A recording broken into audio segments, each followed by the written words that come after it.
What is a buff dude's favorite vegetable?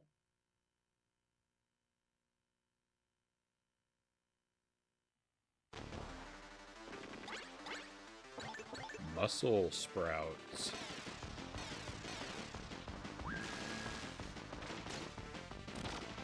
Or if you prefer,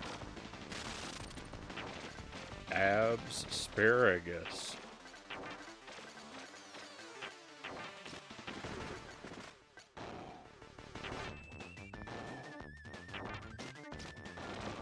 Happy Monday, my friends. Welcome to the stream. I hope your week is getting off to a great start.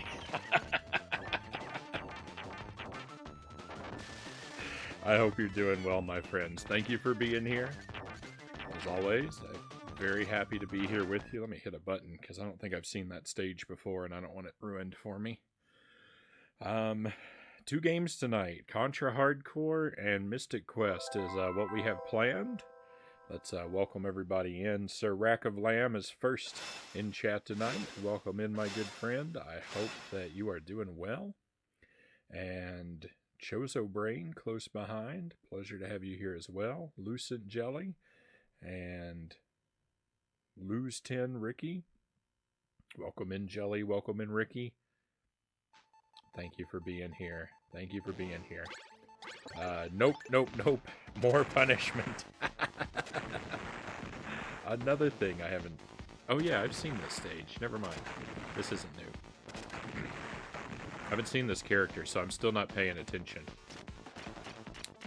Konami was always top tier. I'm a big fan of Konami games. Big fan of their 8-bit stuff in particular. 16-bit stuff is also good, but I like a little less, and anything after that I really haven't experienced very much. But Contra, Castlevania, some of my all-time favorites right there. Really love them. Mystical Ninja on Super NES was always my favorite. That I haven't played. That's a Goemon game, right? Mystical Ninja Goemon. I played a little bit of Goemon's Great Adventure on the N64. That's been my only real experience, and only a very small sample of that game. I'd like to go all the way through it at some point. Konami went hard into gambling machines after that, yeah. I mean, they were around for a while, making the Metal Gear Solid games, and they made like the God of War clone Castlevanias and stuff like that. But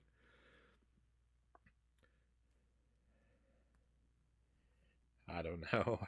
All they want to make now is pachinko machines, it would seem.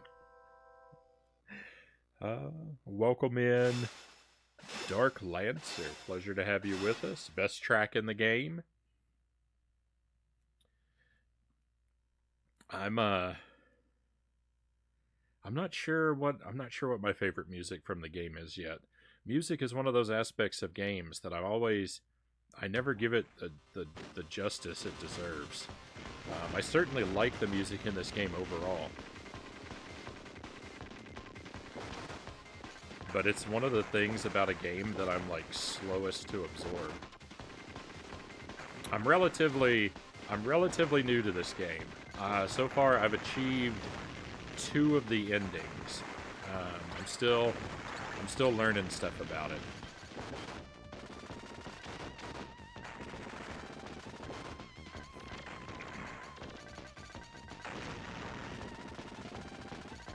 They have machines in Vegas. I got called to interview for them, and I was like, "Yeah, no," Ricky says. GTR Attack gets the blood flowing for me for sure. Well, why don't we go ahead and dive in.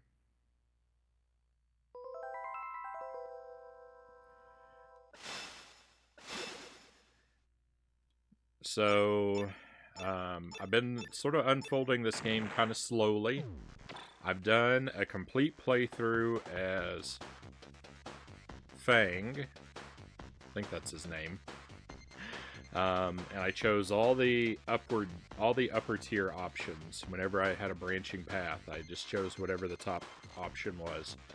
And we got that ending. I also found a secret ending where I fought this little boss rush, and then I went back in time. And that was quite surprising. And now I'm exploring the Sheena character. And what we're doing, I'm playing as Sheena, and I'm taking all the bottom tier options on the branching paths. And I haven't made it to the ending like this yet. So, the secret ending, my girlfriend says it's the canon ending. It was shocking. That was actually the first ending that I got to. I found the secret ending before I was able to get a, like, legitimate ending. Oh, one moment, please. I'll be right back with you. Alright, Jelly brought me my coffee. Thank you, Jelly. And I got a little bowl of grapes, too. So now I'm all set to really sink in. I've been playing this game for years. My main is Sheena. I liked Sheena better than Fang pretty much instantly. I started with Fang just by coincidence. I don't know.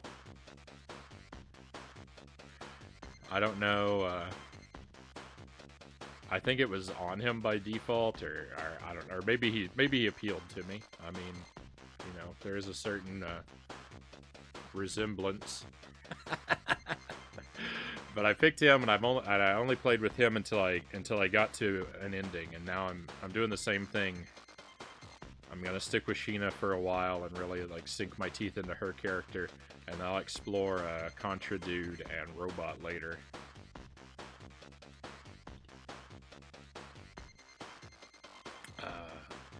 I also wanted to mention, though, real quick, Sir Rack of Lamb, if you're still lurking in the shadows, my friend, if you're there.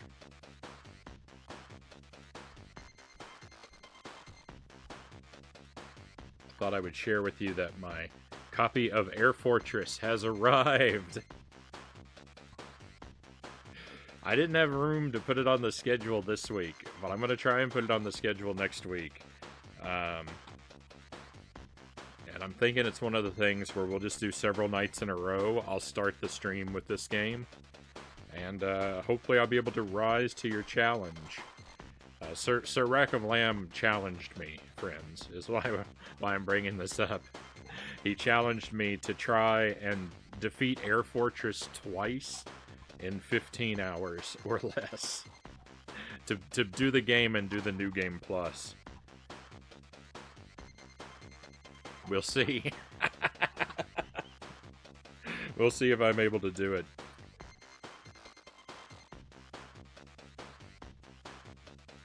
I've never played it before, and I suspect the challenge may be impossible, but it's going to be fun to try.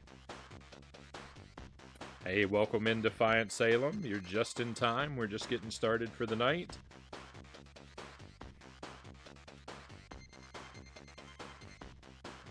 Optimal character is Fang, Dark Lancer says.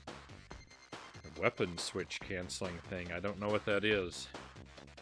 So the way I play games, I always play them completely blind. I try to never do any research about a game I'm playing, and I try to never ask for any help or advice. Like, I never want any of the mechanics explained to me or anything like that. So it's only the things that I can figure out all on my very own that I have in my toolbox. So, advanced techniques and stuff like that, I'm not going to know how to do them. just a heads up. There's there may be whole abilities and stuff like that I never figure out that the characters have for hours and hours and hours.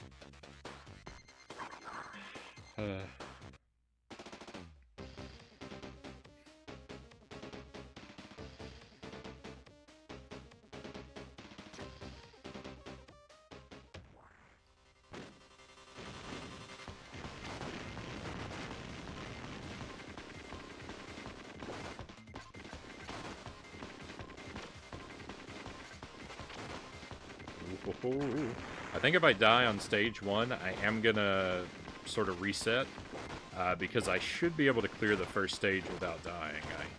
I don't always do it, but it's more worthwhile to me, I think, to reset if I die on stage 1 than it is to continue with a missing life.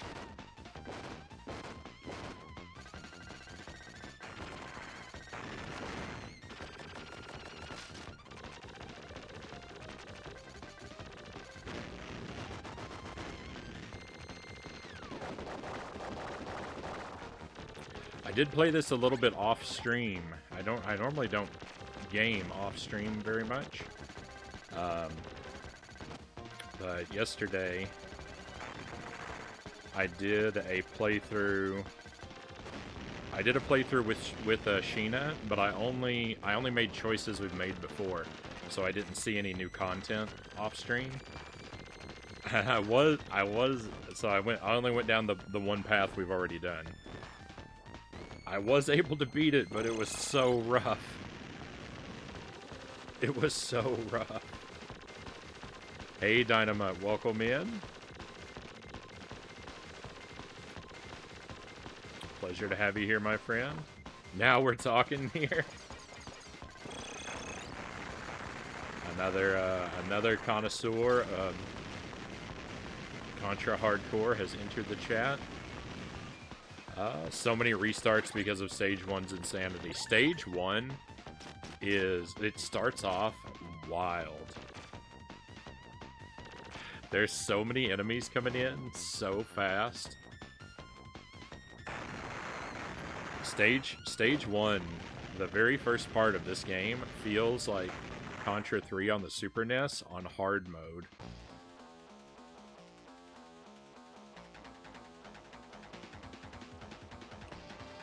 I've managed to beat Contra 3 a handful of times, but only on normal. I can barely do a thing on hard mode on that game. I need lots of practice.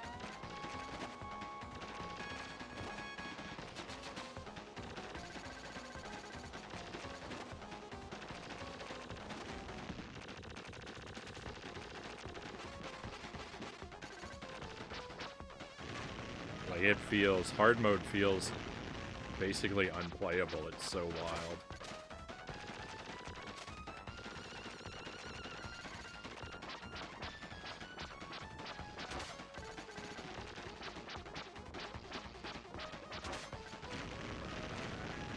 Victory.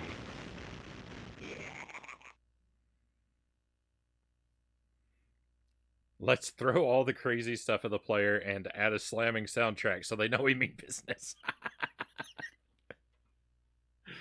I mean, it's not a bad approach. It's not a bad design approach. Hey, Loyal, welcome in. Always great to see you, Loyal to Soil.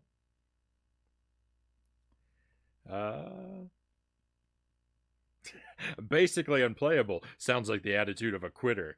I, for one, would quit on normal mode.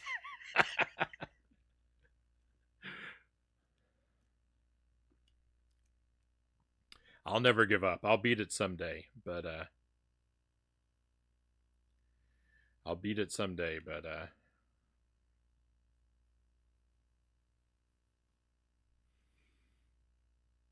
that day's probably far away. Did you say you beat one of the paths on this? I did. I chose Go After Deadeye Joe, and I chose Stay and Fight. So they all upward path. I did make it to the ending with Fang. I also found the secret ending. I don't know if you were here for that or not. I actually found the secret ending before I ever got to one of the real endings. And now, since I got to credits once, we finally switched characters. I'm playing as Sheena now, and I'm making all the bottom level choices, but I haven't finished this path. Cows, welcome in. Happy Monday, Cows. Hope your week's getting off to a great start. Oh, Ricky, thank you for the pistachios. Let's have some of those before we move along. And Game and Fit is here.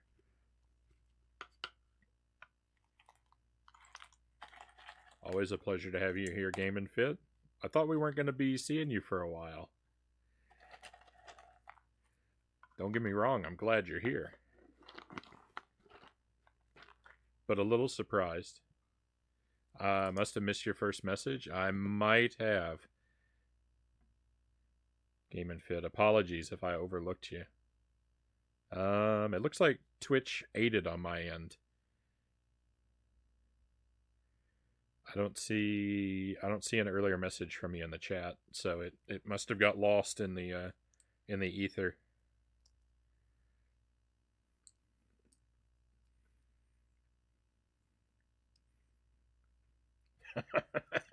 Imagine hanging out after gunning a bunch of dudes down and just doing mini air squats. Well, you gotta keep the blood flowing. You gotta stay limber.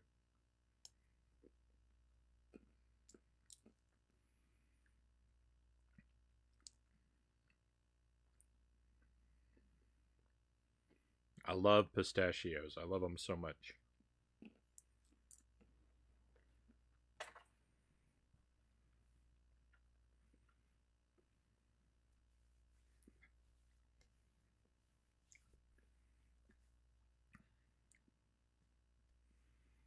I have a link for this game's soundtrack as metal covers.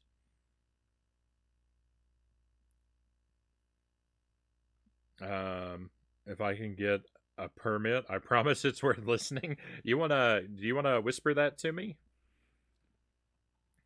I would be happy to give it a look at some point.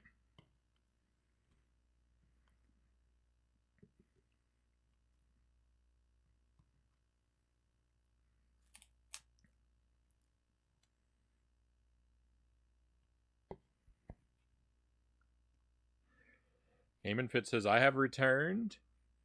Couldn't even make it past the weekend, but I completed my goal of beating Breath of the Wild on Master Mode before Tears of the Kingdom comes out. Hats off to you, Game and Fit.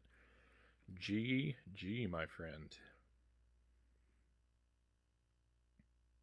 Extraordinarily well done. Thought I saw something about breakdancing. Much like my dreams of becoming rich and famous as a professional breakdancer, I gave up, Ricky says. You got further than me. I never even tried.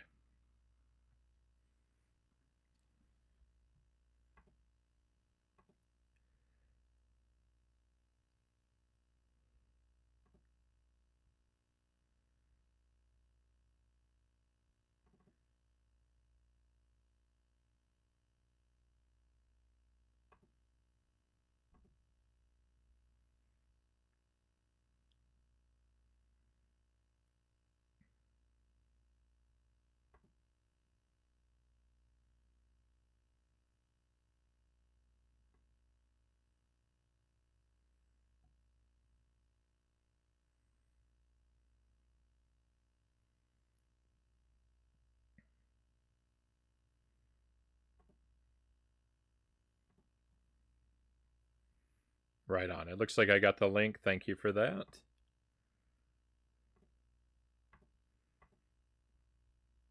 I'll check that out at a convenient time.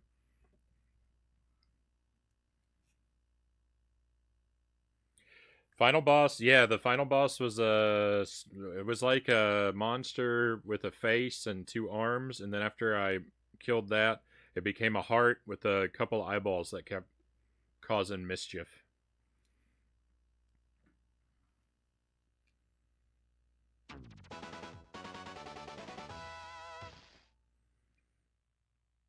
It was reminiscent. It reminded me of the Contra 3 final boss in a way.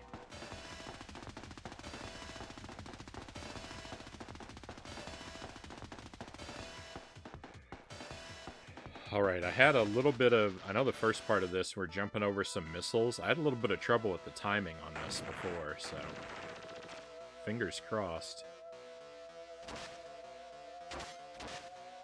Uh-oh. Okay, we're okay.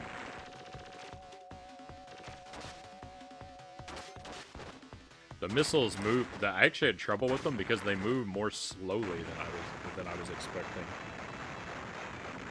Then it's the grappling arm guy from Contra 3 coming in.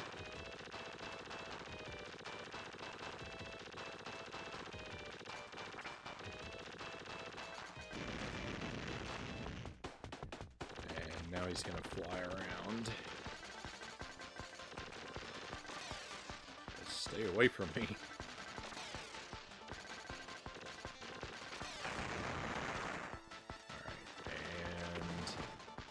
No! Rip the perfect run.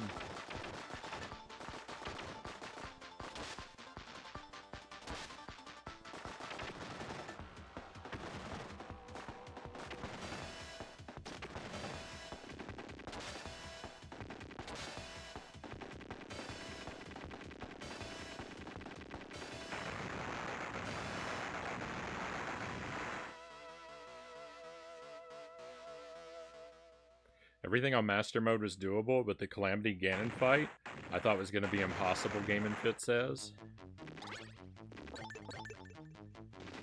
I haven't actually played the game on Master Mode myself. I only ever did it on regular mode.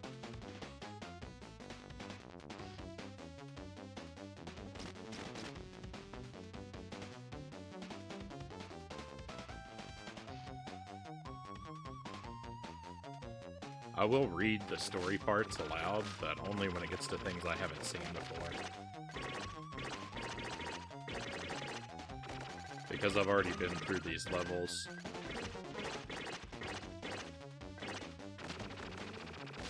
There's no new story bits for me here yet.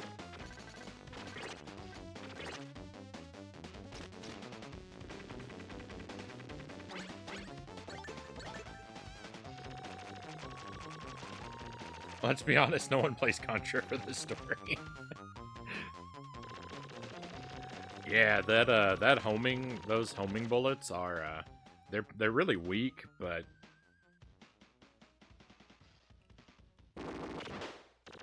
they're still great.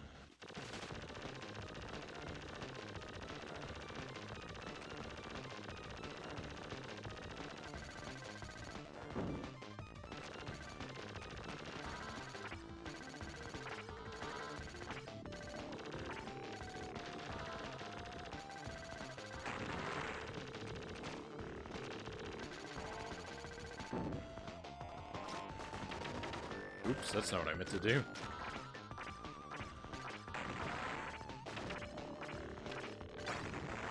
Or that. No!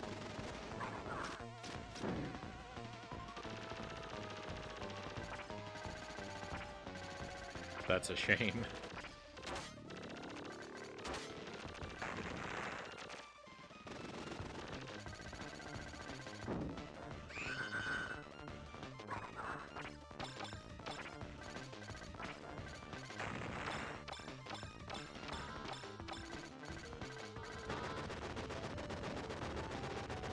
Wow, you can just stand in the corner and totally cheese that guy. I thought I had to move around a lot more.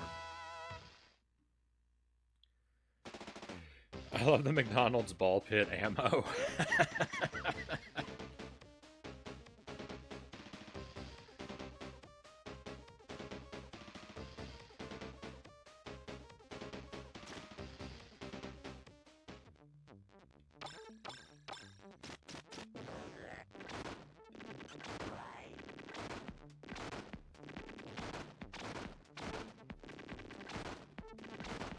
I don't know if it's just the change in character, or if it's the change in path that I've been taking, or just that I've been playing the game, you know, that I've been playing it for a lot longer now. But the game has grown on me quite a bit. I was a lot more lukewarm to it at first, and I feel like I'm really starting to warm up to it a lot more now.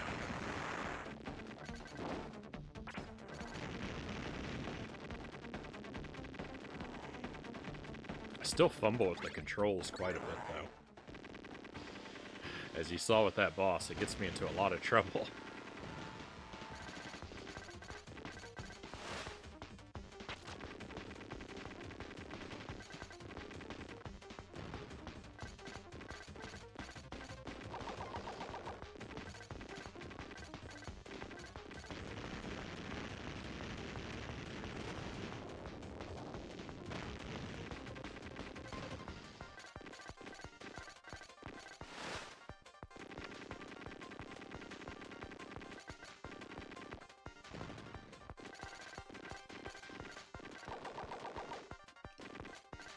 My experience with the Contra series so far includes Contra and Super C on the NES, Operation C on the Game Boy, Contra 3 on the Super NES, this game here on the Genesis, and the Contra Adventure on the PlayStation. Those are the ones I've completed.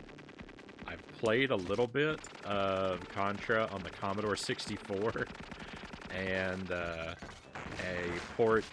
an arcade-accurate port on the Switch, but I haven't completed either of those. So that's my total experience so far. I got quite a few to get through. Master Tuesday, welcome in. Happy Tuesday. What's the deal with all the bosses in this game waving their arms about in the air like they're at a rave party or something?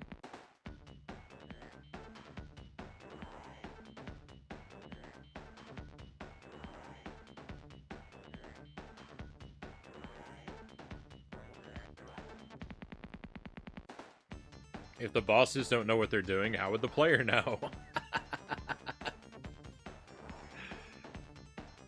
That's a good philosophy. Have you ever played Pocky and Rocky? I have not, Ricky. I feel like I've heard the title, but I can't say that I know anything about the game.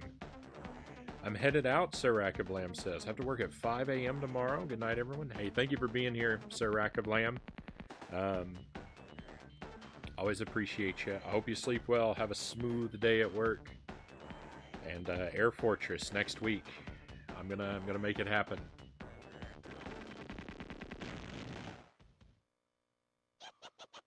Buddha Fingers, welcome in. Thank you for the wheel.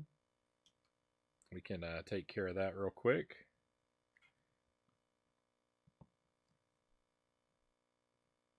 Hope your week's getting off to a wonderful start, my friend. The Wheel of Scorchin contains several spicy items, so give it a spin and have a generous sample of whatever it chooses.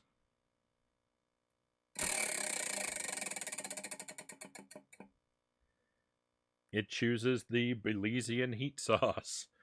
I feel like I've been getting that one a lot lately. That is the one that proclaims itself to be 4 X's of heat.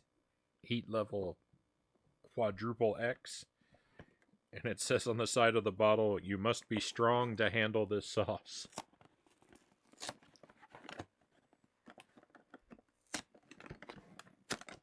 The Wheel of Scorchin. I got a brand new pack of crackers.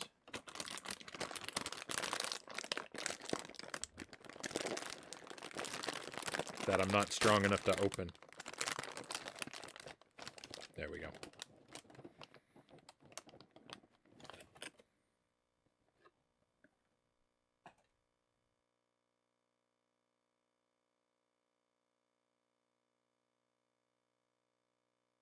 You must have a strength of 10 or higher to equip this sauce. Let me just say, it is crazy. It is crazy how many weapons I found on my Dark Souls playthrough that I never became strong enough to handle. I had like 20 weapons in my pocket for the whole game that I never became strong enough to equip.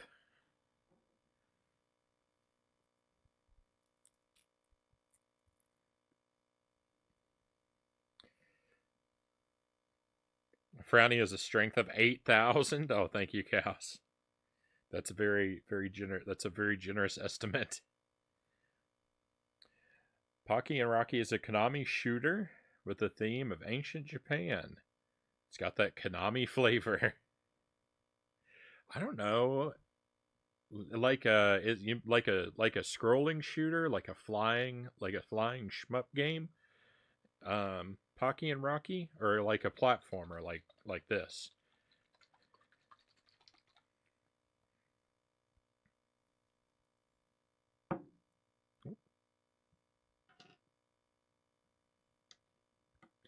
Genesis and Super NES Contras are very challenging, very replayable.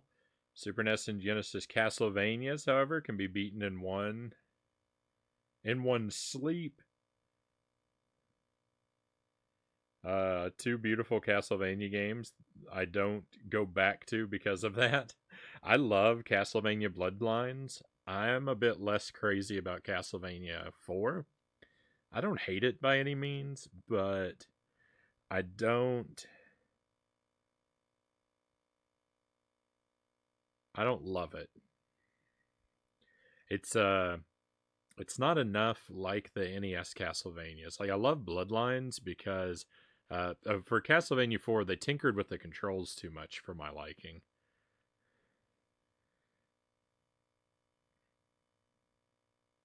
I like how in Bloodlines the John Morris controls much more similarly to Simon from the NES games.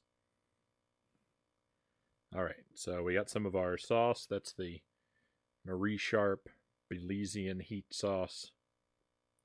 Let's go.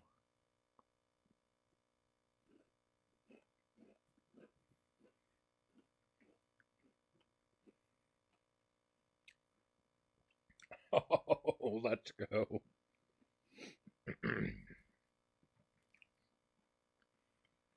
Oh, it's coming out swinging tonight.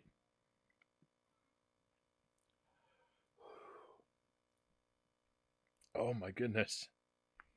It's so abrasive.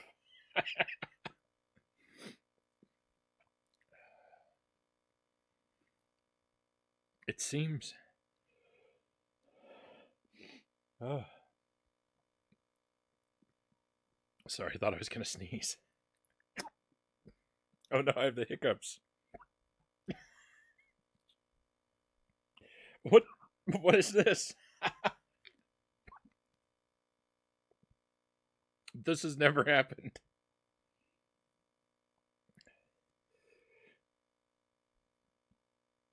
Oh no. I hope they don't last. I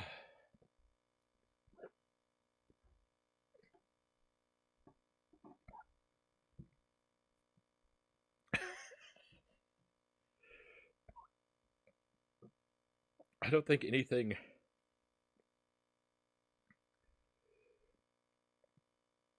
I don't think anything is giving me the hiccups yet.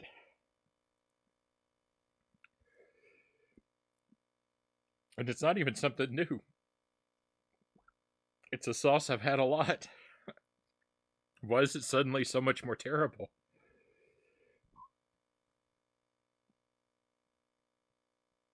Oh.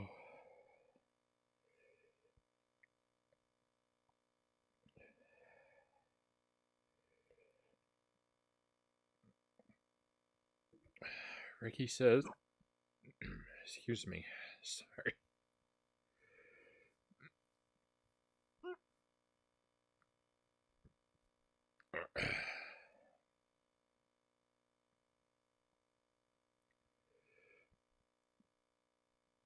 I want to talk, but I don't want to be interrupted by more hiccups.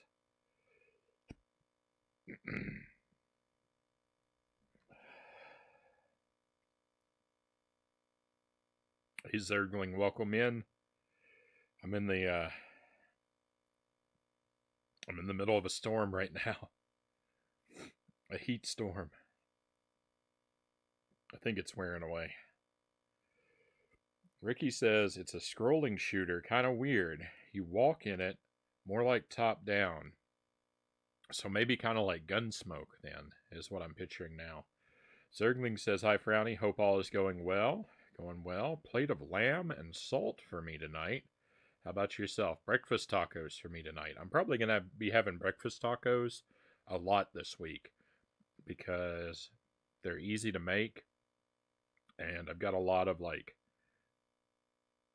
things keeping me kind of busy in the evening.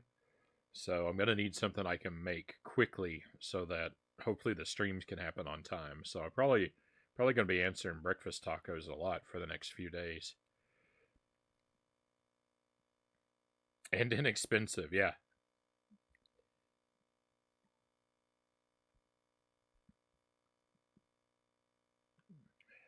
Now that, at least in our area, eggs have been starting to come back down a bit.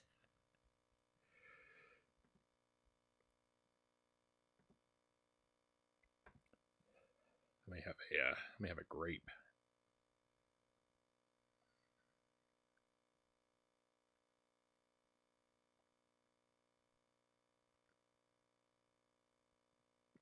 Yeah, I don't get hyped for Super Castlevania 4 like other players do. I mean, most of it looks pretty good. I'm not super crazy about Simon's aesthetic in Castlevania 4, and his character sprite is just gargantuan, and I don't really like a giant player character sprite. Um, so yeah, I'm not really crazy about that. And just the extra whip and jump control. I don't know. The music is amazing, and the environments are mostly like really cool. Um, it's got like it's it go it's got like 100,000 levels too, so it's a big game. Those are all pretty cool things about it, but yeah, I'm just not crazy for it. I like Bloodlines a lot more, um, myself.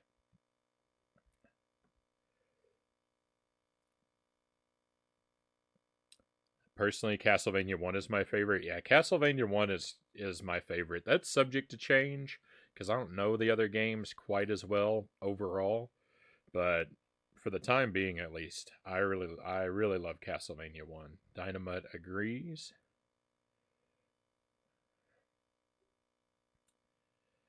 Um if you make smoky sauce for them, the best. I'm from a Mexican family, so we're always making the good Mexican food, Ricky says. Right on. I don't make my own salsa for my breakfast tacos. I do buy a jar of salsa. There's a habanero salsa that I really enjoy. I just buy that. I have made my own salsas before, but for the breakfast tacos, just go with the simplicity. I had 3 boiled eggs for dinner. Game and Fit says still on my diet. That's a pretty light dinner. Rafnir, welcome in. Good to have you here. How's it going? I just about died from some spicy sauce, but it gave me the hiccups really badly. But other than that, we're doing well. We're doing well. I'm kind of moving slowly here tonight, but feeling good. Spirits are high.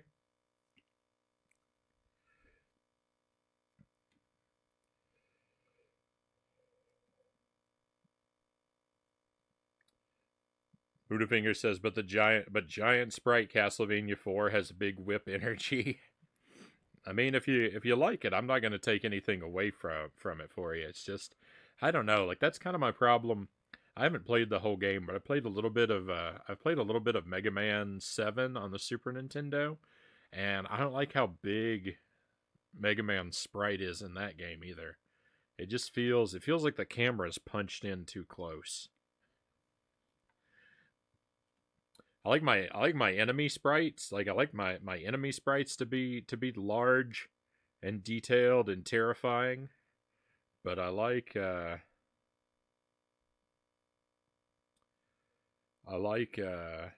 player character to be not so much.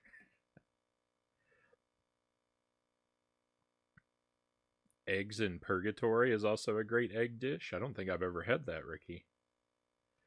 Here you on Castlevania 4 Sprite, the Bloodlines character, almost looks like Marty McFly with his orange life jacket. That's a plus though, right? That's a pro for the Bloodlines character. No hate on jarred salsa. Just have to justify my Vitamix purchase. I finally got my emotes. Only 2 right now. Twitch is taking forever to approve them. Oh. I can hardly wait. Or is this one of them? You said that is taking forever. I see a hype and a confusion.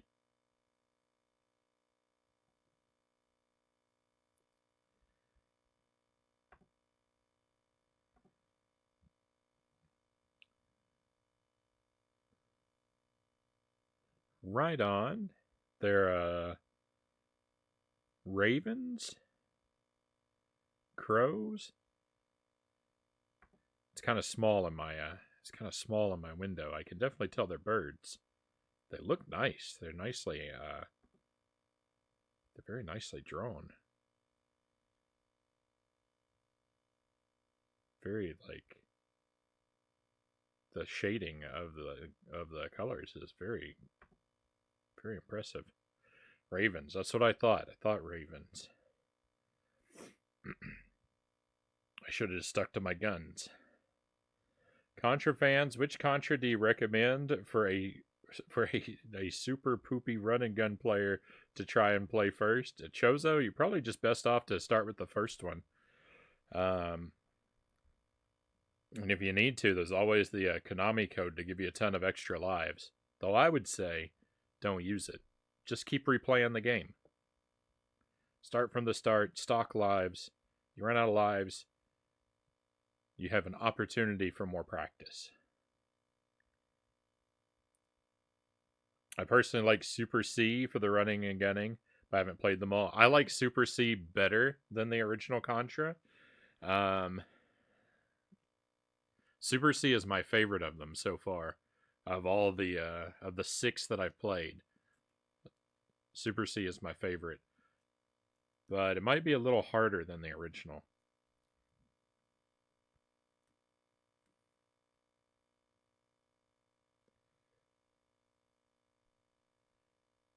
Been considering reintroducing some hot sauces to my diet, but honestly, since I went off hot sauce, stuff gets flavorful a lot more easily for me.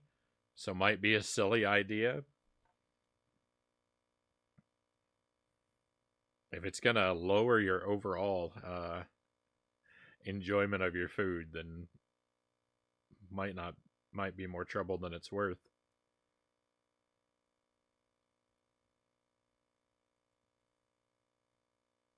Super C has some amazing music, and that comes from the whole series of bangers, Game and Fit says. Alright, let's I'm gonna start pushing some buttons again.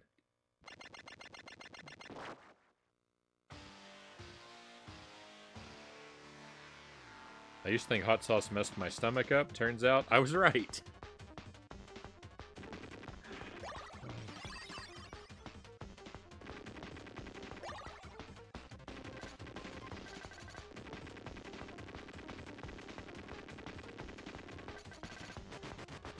I was trying not to move.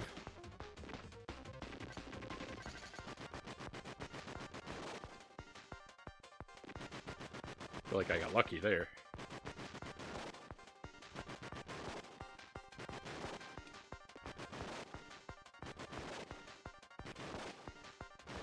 Oh, I really wish I had a Super Nintendo controller.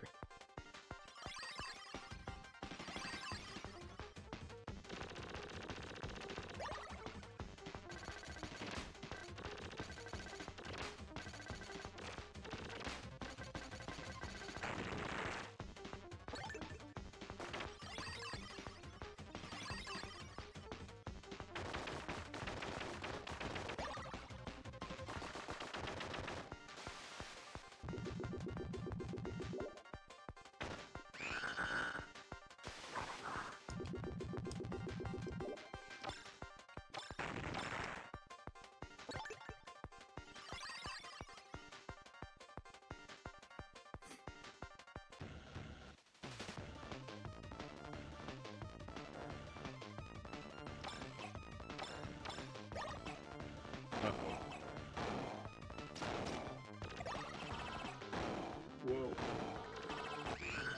No! I disagree. Emil, welcome in. Pleasure to have you with us tonight. What is cartography on gaming?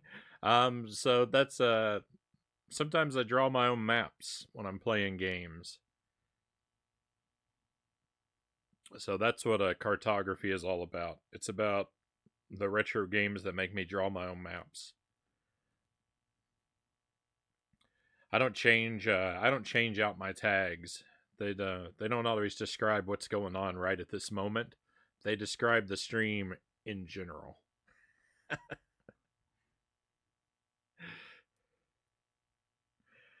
But I really like games. I like drawing maps for games. We've had to do that with the Dr. Franken games. I've had to do that with a couple Kirby games. And the opportunity to draw a map is a welcome one.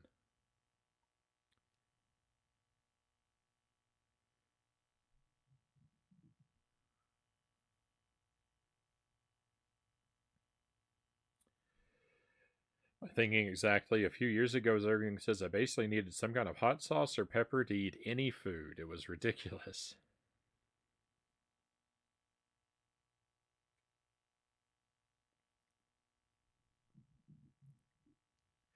The randomness of these bosses reminds me of the randomness of old 1930s cartoons, Ricky says. House cat turns into a tea kettle? Sure, why not? Perfect logic. Yeah. The Tetris boss.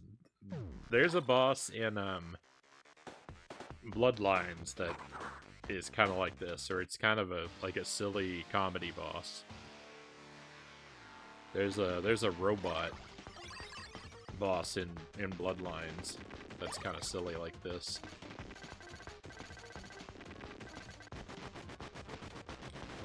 I really like the look of the arena for this boss fight.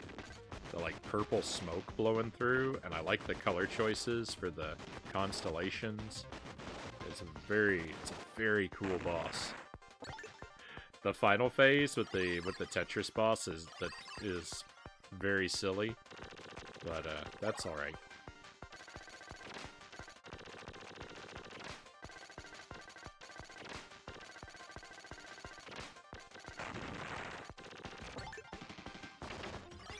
I mean, one of the characters is a werewolf. We can take a little silliness.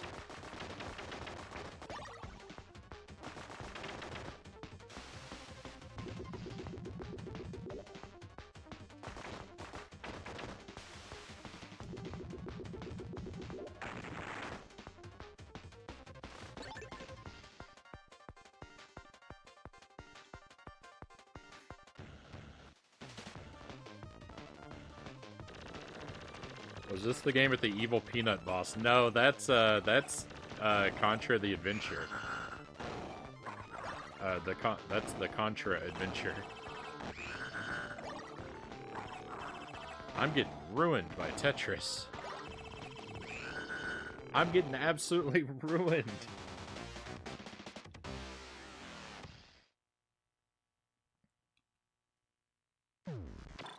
I'm mad.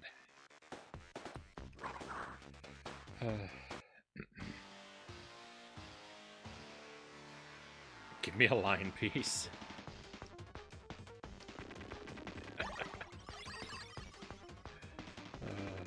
Hey, Christian Cool, thank you for the lurk. Hope you're well tonight.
The 100 line challenge in Tetris destroys me every time.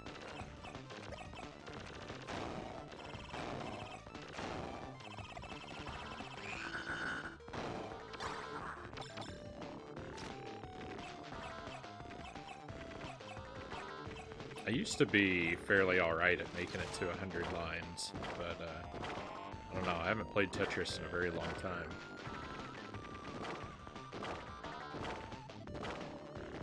That is not even doing any damage.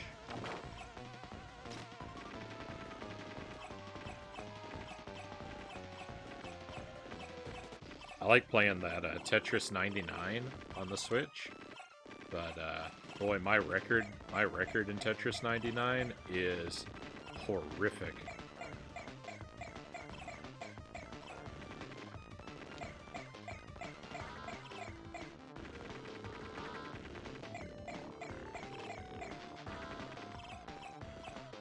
I think I've only won the regular Tetris 99 twice out of, you know, like a few hundred plays. And I won the Tetris Invictus once.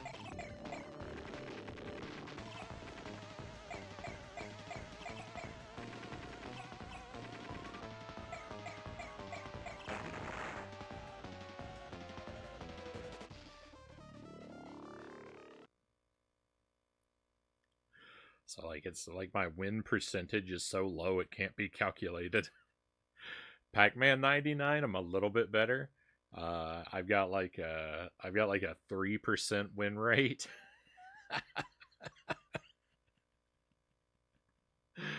And Mario 35 I was really good at. At the end when it finally wrapped up, I think I had close to a 60% win rate. Which, you know, it's a lot better than 3%.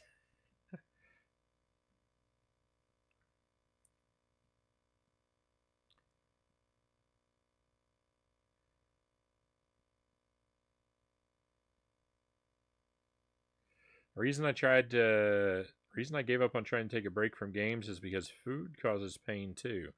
Video games just magnify it unless I'm playing something as relaxing as a jigsaw puzzle. Just need to keep jumping through the doctor's hoops and get that surgery, then I'll be good to go. We're pulling for you, Game and Fit.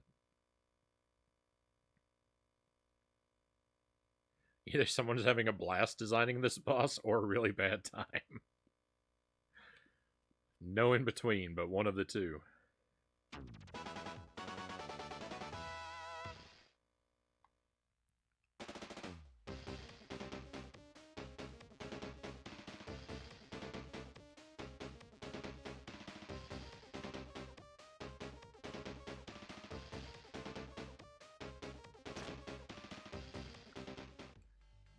We're going to do a little Contra marathon on Wednesday. I'm going to try and play through every Contra game that I've been able to beat so far in one sitting. And, you know, fingers crossed. Fingers crossed, because I don't know that I can make it through all of them. But we're going to try. And I might try out a new one as well, depending on how much time it takes. But we're doing a Contra marathon on Wednesday, since it's William Shakespeare's birthday, and the Contra heroes are named after him, so I figured it was appropriate.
Surgery is low risk and takes about 6 weeks to recover.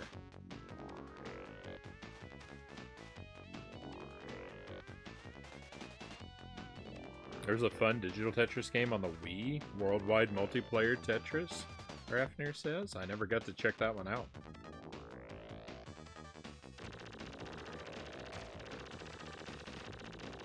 This song slaps, Ricky says. Oh, this is my favorite character in the game. The Goombasaurus. He's always so happy to see us.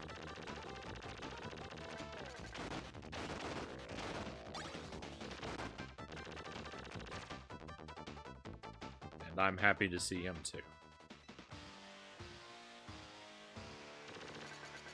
Boss battles are pretty crazy. It's kind of just one wild boss battle right after another.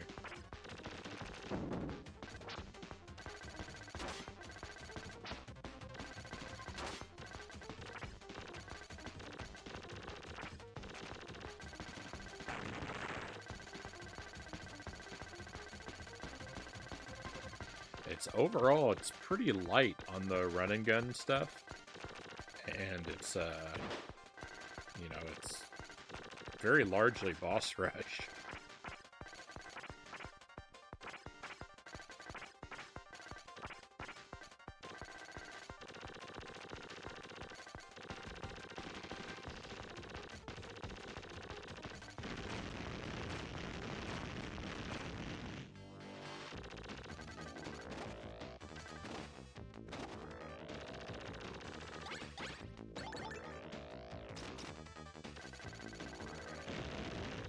Boss animations are so fun, so goofy. I mean, speaking of goofy boss animations, this is one of the goofiest.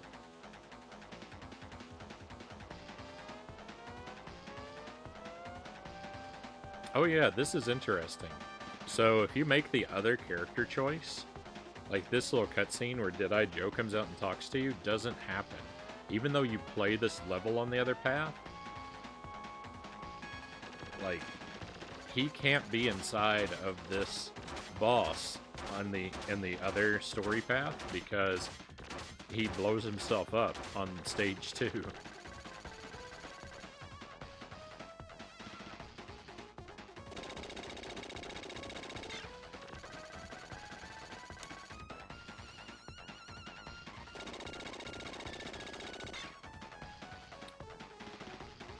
This is the only part of the game I can't stand. This boss takes forever to follow and beat. It's pretty tedious.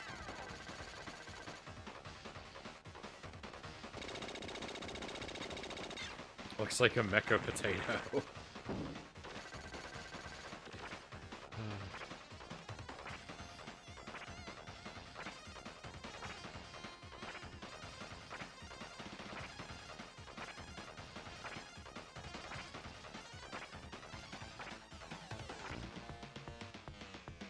The guy who blows himself up wasn't Deadeye?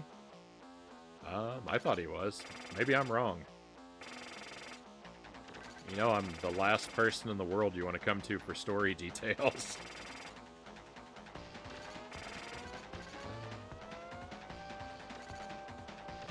I don't know. He doesn't come out and talk to you on the other path, though, so...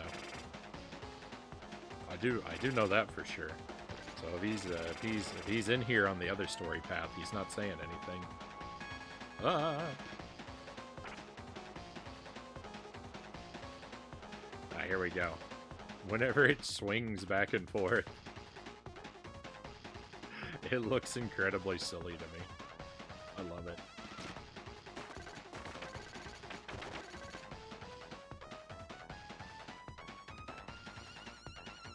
Everything you need to know about Contra, runny, shooty, shooty.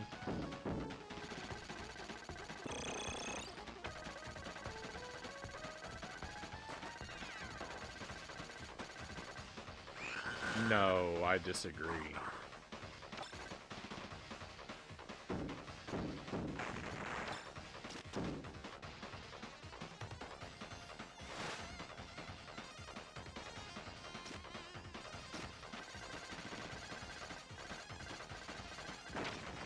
This game is wild, like Troll 2 wild.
I have a bad habit of sliding the opposite direction from where I want to go during this. I have a lot of, I get a lot of bad inputs, like, regarding down versus down diagonal.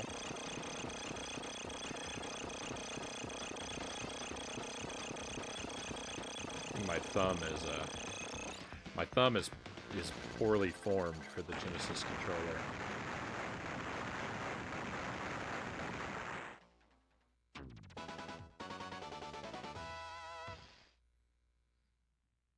I'm not radical enough for this spherical D-pad.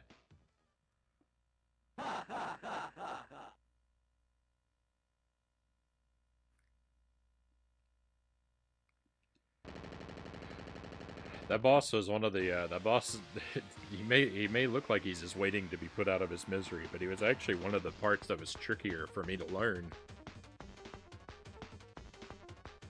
Don't be deceived.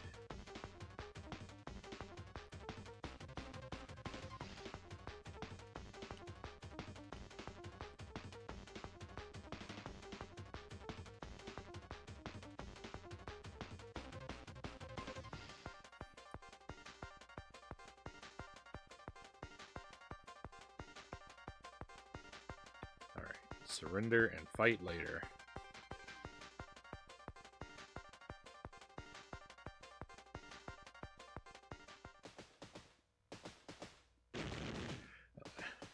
Now here's like the silliest thing, is not only does this guy break me free, but he arms me as well. Because he wants to defeat me in a fair fight.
I've cleared this level before, but I haven't cleared the level after this.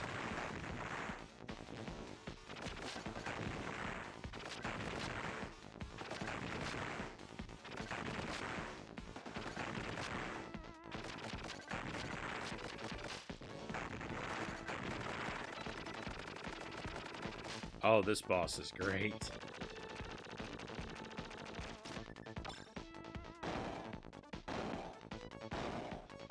No.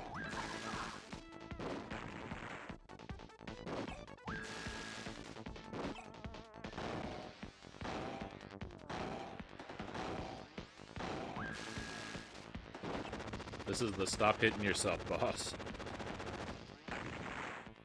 Parallax scrolling is off the charts here.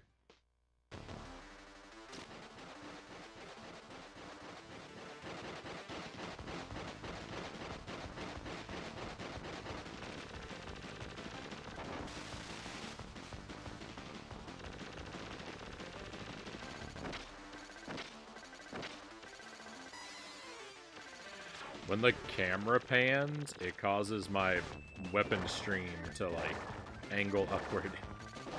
How does that even work?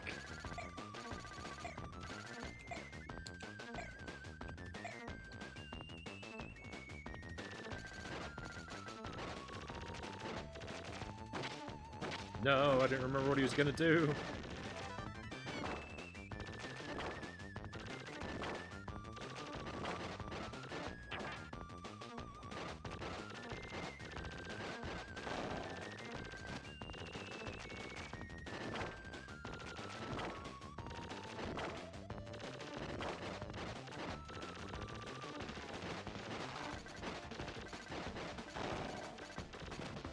Oh, I got lucky there that fire didn't hit me. I don't know why it didn't. Not that I'm complaining.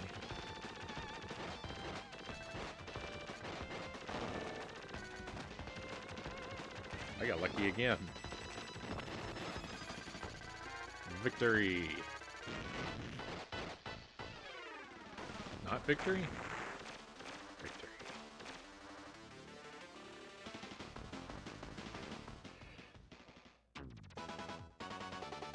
The robot's not tilting the train, he's tilting the Earth itself.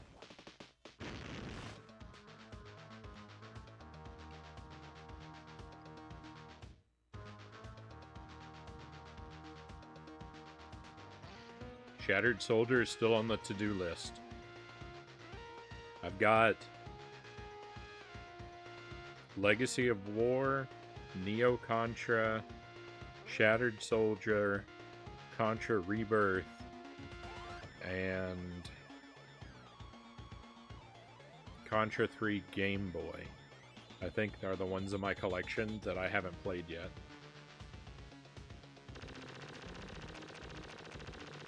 Hey Long, welcome in. Good morning to you. Hope your week has gotten off to a great start. Shattered Soul Jar.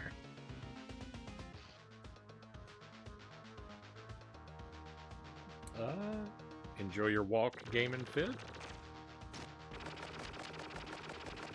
Hopefully that does the trick for you.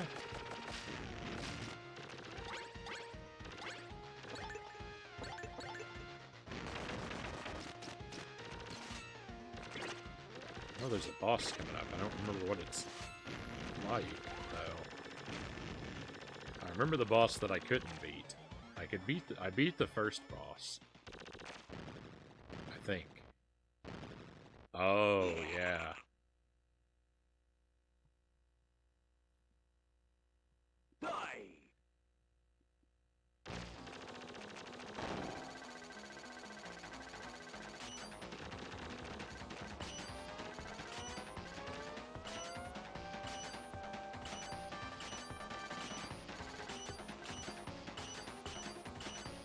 Ooh, that was not comfortable. There we go. This is going to be a better spot, I think.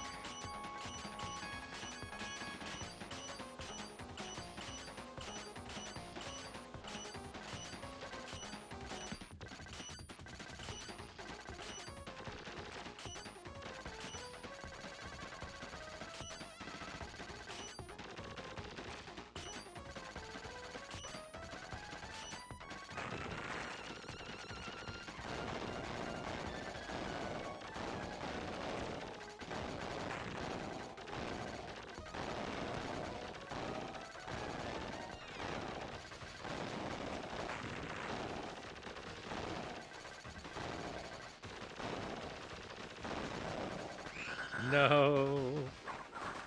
That's all I get for, just being kind of lazy there.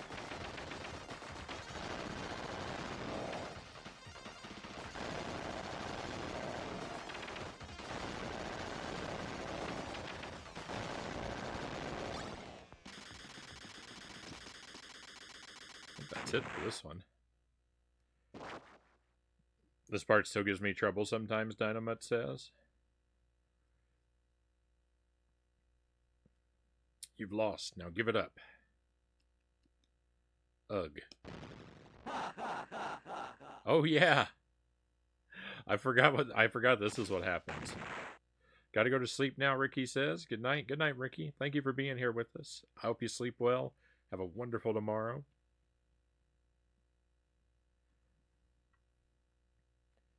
My cat woke me up at 6 playing with a bag of burger buns. He dragged into my bedroom. It's gonna be a long day. Oh my. Hey, Streaming Fist, welcome in. Where did he come from? Where did he go?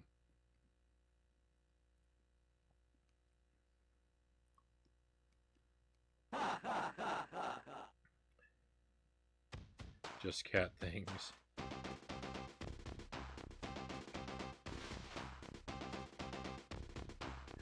I'm good. I'm good. I'm good, Dynamite. I don't like to use the bombs because you have to scroll over to them. So no, I tend to just waste the bombs.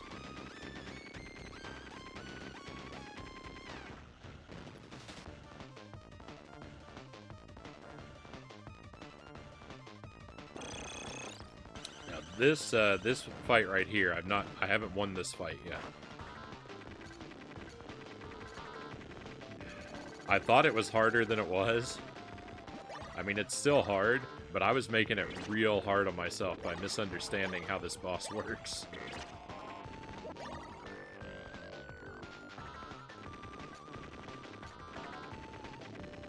I thought you weren't allowed to touch the laser beams when I first fought this boss. Can you even imagine how difficult this fight would be if the laser lines were deadly? And I thought that's what it was. I was hanging out in a little corner. I'm not moving anywhere, and I couldn't get away from any of the stuff.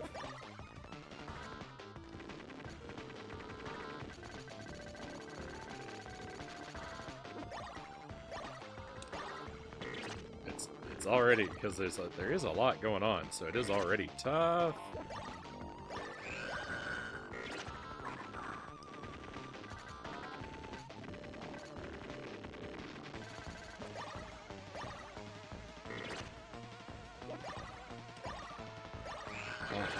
And he's got 1,000 gallons of health.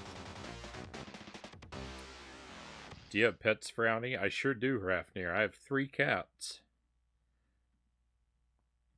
I have a solid black male named Inky, but we call him Beans. And I have a tan male named Khaki, also known as Mr. Pants. And I have a gray tabby female named Twiggy.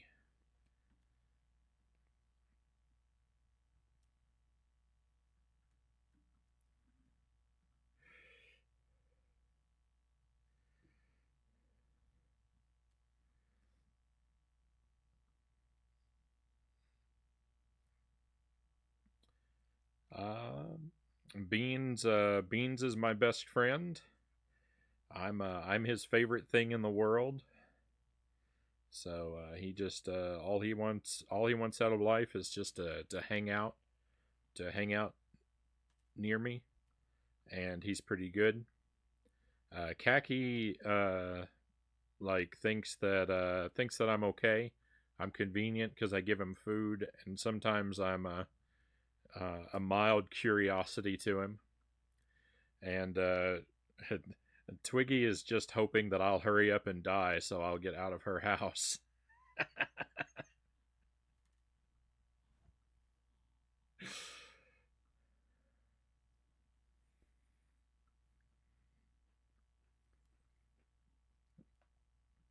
I love Pants as a name, Cow says. Mr. Pants. This boss looks just like a boss from the Super NES one. Does it? I don't know which one it's reminding you of.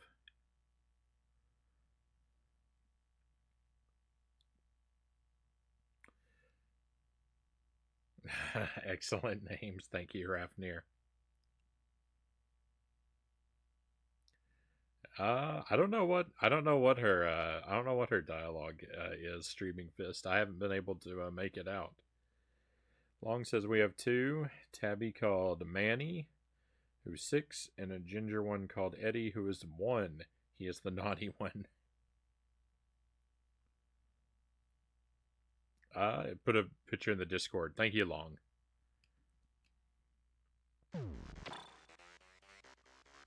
I just can't picture in my head which boss you might be thinking of.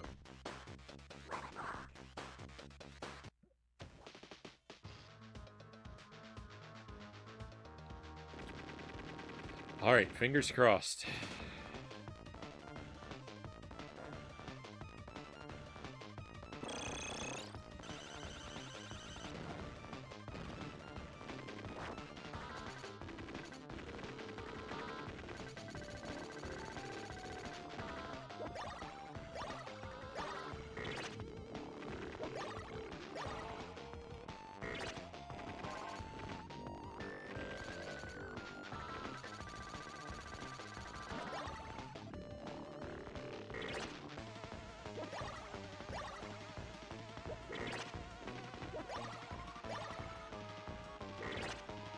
No, I was stuck on the wall. I was trying to jump, but I was stuck on the wall.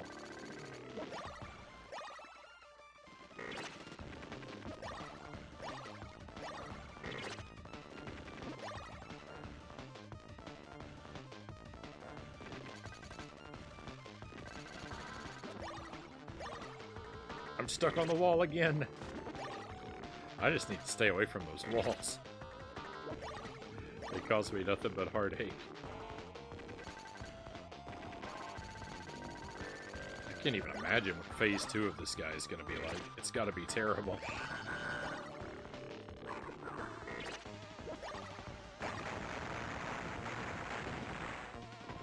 There is no phase 2. Oh, thank goodness.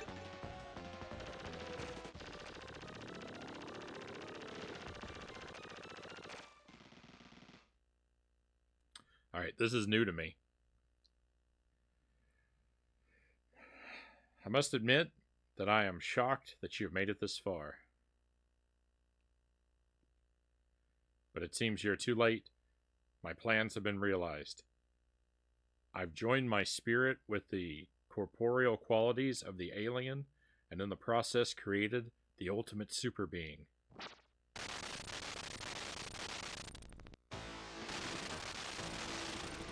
I hope that lightning doesn't hurt me. 3, 2, 1.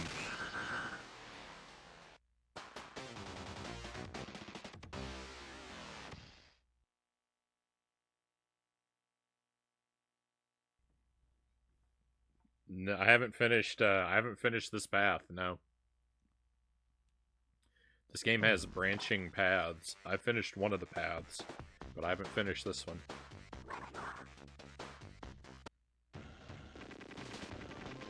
Or any of the others, if others exist, which I am led to believe they do, just based on the demo mode showing things I haven't seen yet.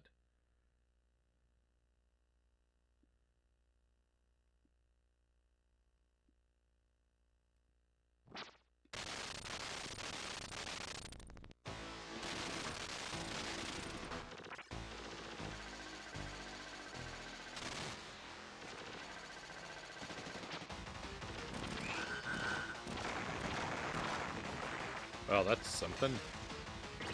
Hadouken.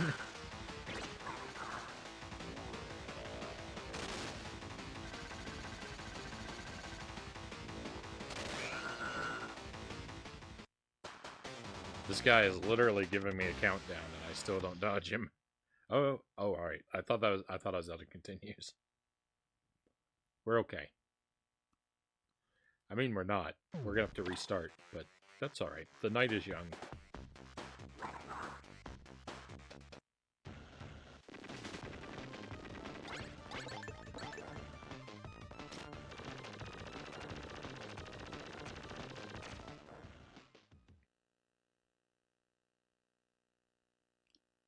I thought I did something wrong. I was stuck there. I thought when the camera panned I was gonna die.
Ugh, too much power, can't.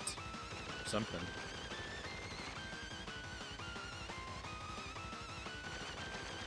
Oh my. I tried to slide, I swear. He's raining DNA on me. Well, that was interesting.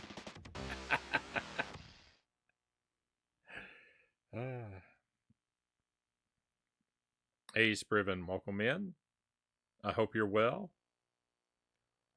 Now it's the title screen because I'm out of continues.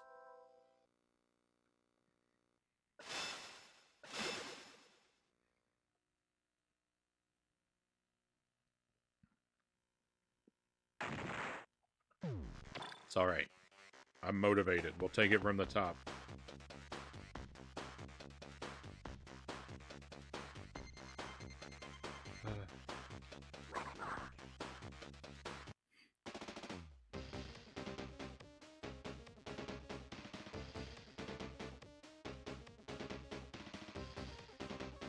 I take it you're not one for cheats either? No way! No way! Cheats! I would never. We do things the hard way around here.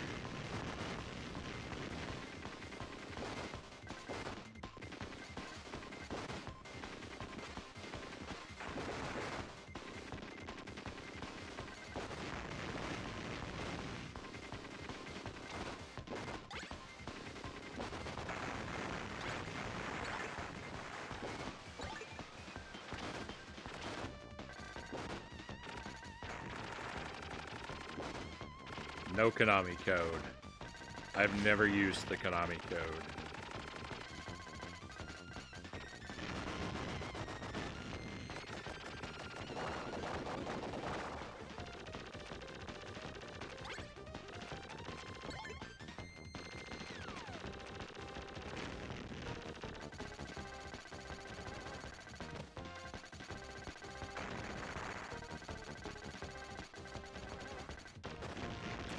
I would use the Konami code in Castlevania Bloodlines.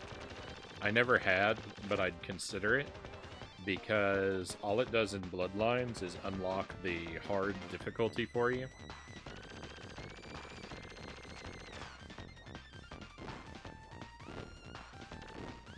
Normally, you have to beat the game on normal if you want to play it on hard.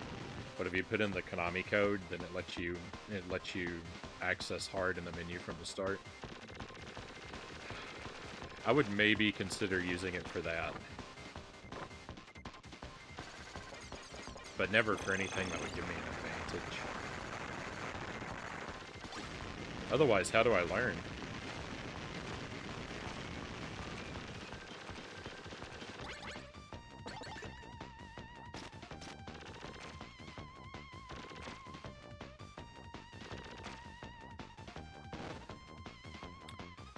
This game has no reason to look this good, Rafnir says.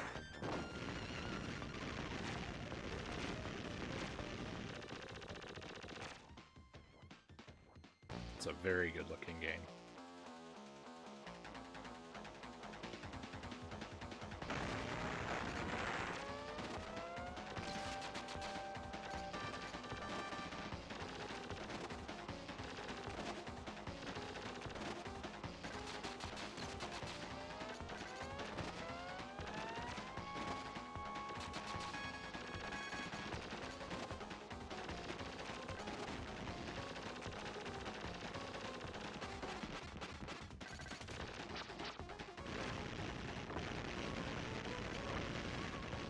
No.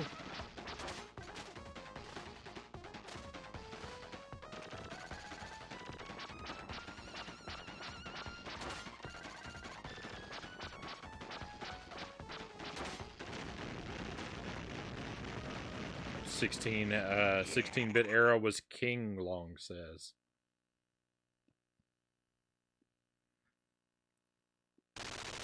I actually personally like 8-bit aesthetics better myself, but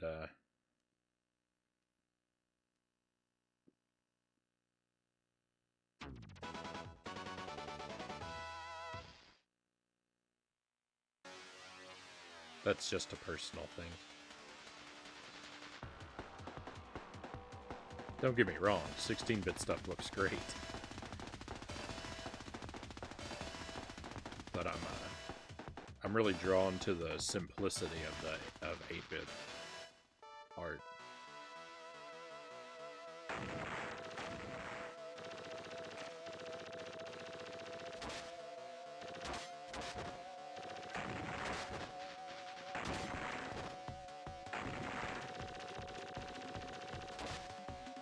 Yeah. Oh, oh no. I picked a bad time to read, huh? You heard it here, folks. Frownie thinks 16-bit is trash and 8-bit is king. Tell your friends.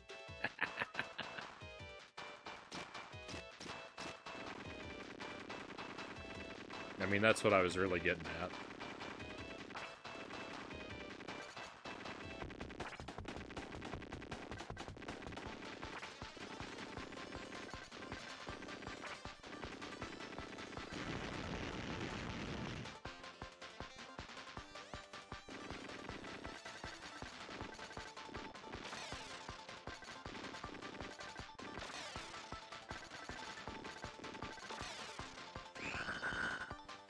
How in the world did that hit me?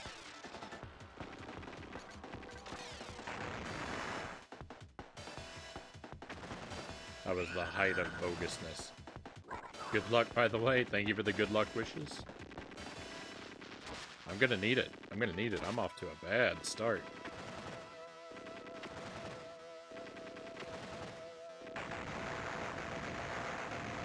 Doesn't get much worse than this.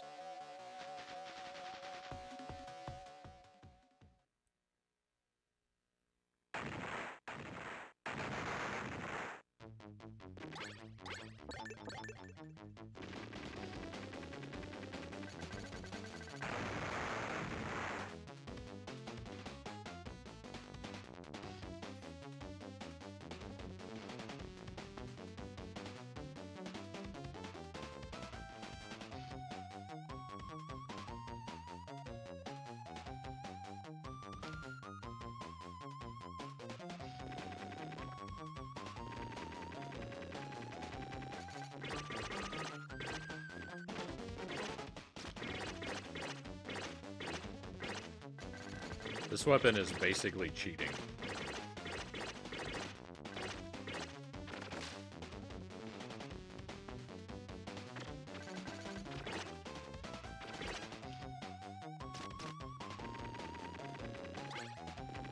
It's too good.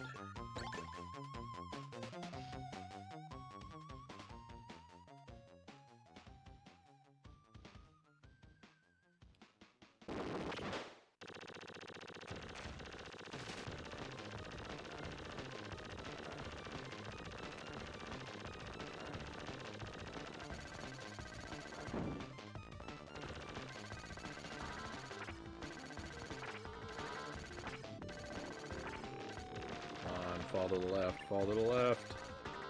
That's not the left.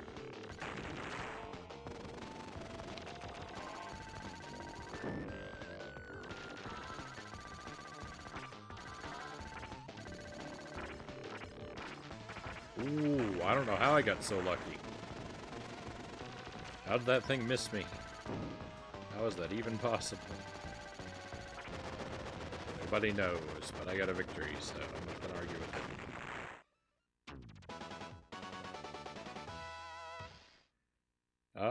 Game Gear or Game Boy? Game Boy all the way, Spriven.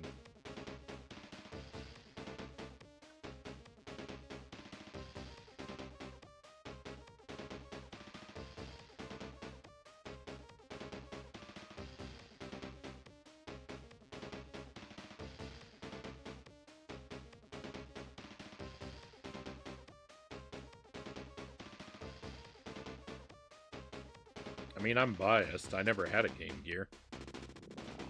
My cousin had a Game Gear, and I remember playing... He had a Sonic game for it.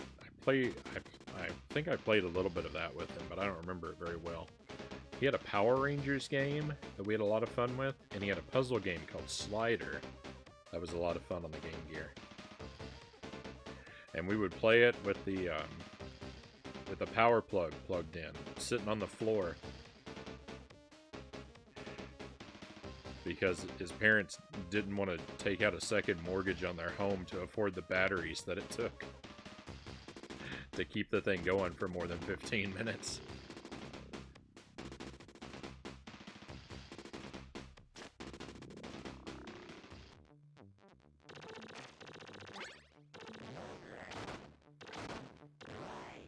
But no, I had a Game Boy. I had that giant gray brick of a Game Boy.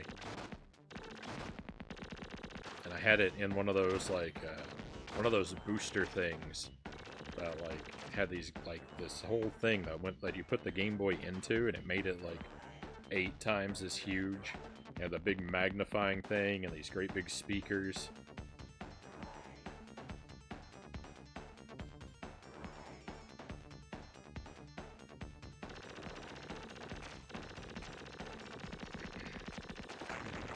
That's how I played Pokemon Blue. In that massive thing.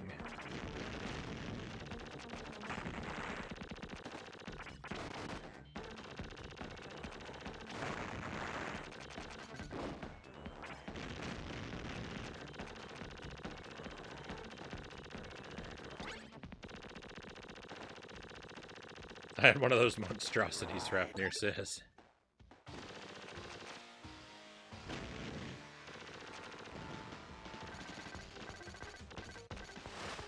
Good stuff, good stuff.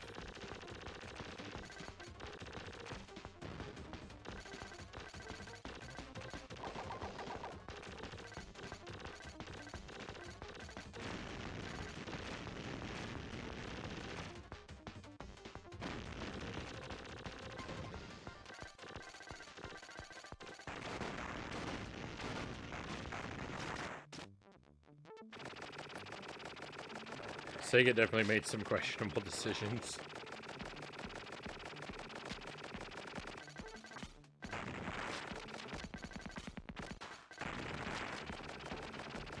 I mean, Nintendo's definitely guilty of some pretty questionable hardware decisions, too.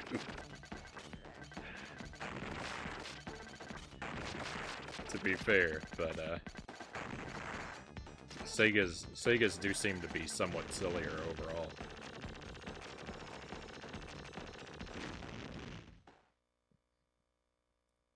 I mean, Virtual Boy is like the all-time reigning, undisputed heavyweight champion of questionable hardware.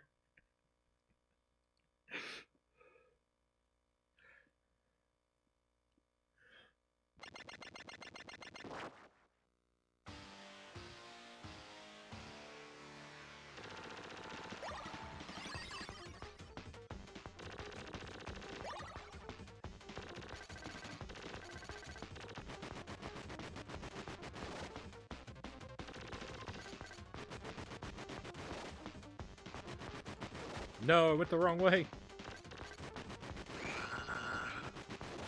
I went the wrong way, but I recovered, but then I died.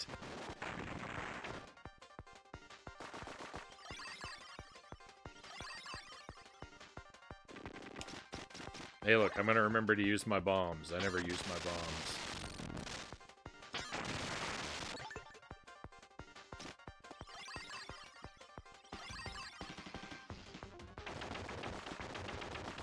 Sega had loads of amazing arcade games. Do you mean Genesis ports of arcade games, or do you mean like actual arcade, or are we talking about actual arcade cabinets?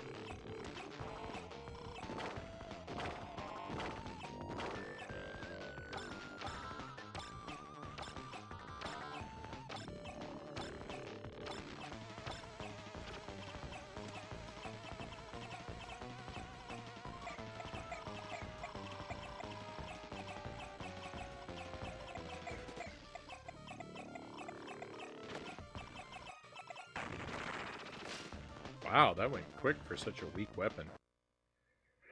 Both. Their ports went right up to the Dreamcast. They had some great exclusives, like Echo the Dolphin.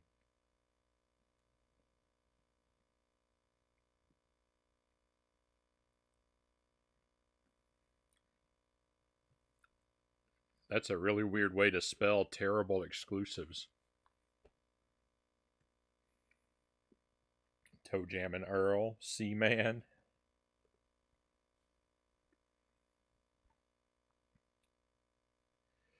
I think Zaxxon was by Sega too. Sega did Congo Bongo? Really? That's pretty cool.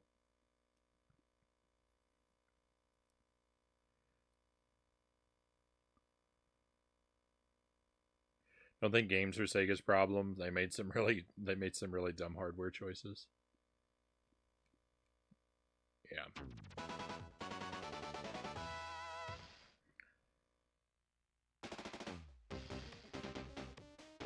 I feel like they kind of I feel like they just competed with themselves too much, right? Putting out hardware after hardware after hardware.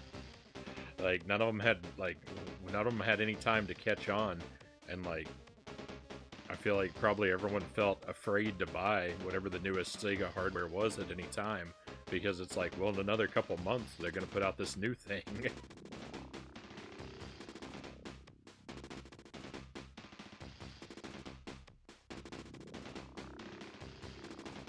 Congo Bongo has never been put out on any of the arcade collections Sega has put out over the years? Really?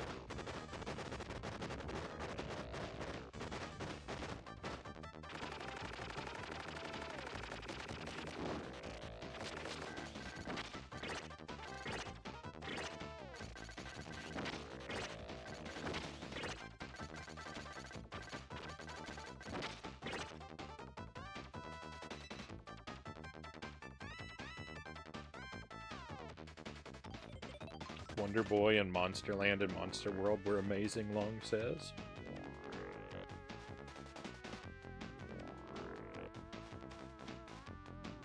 Yeah, the Splatterhouse games as well.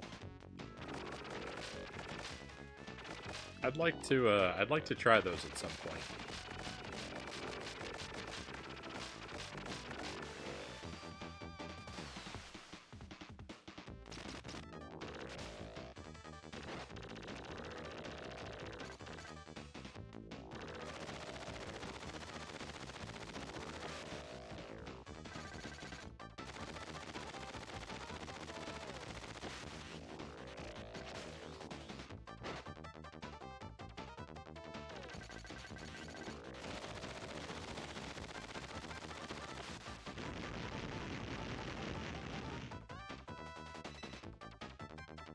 I'm a bit of a 16-bit fanboy, Long says. Not much after that era, though.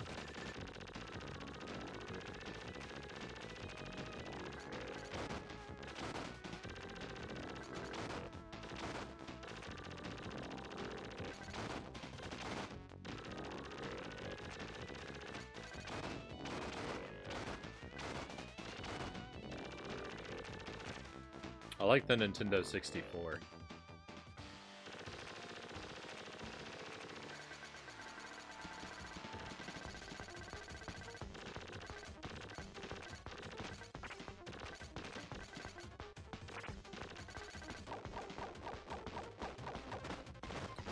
NES to N64 is like all really good to me.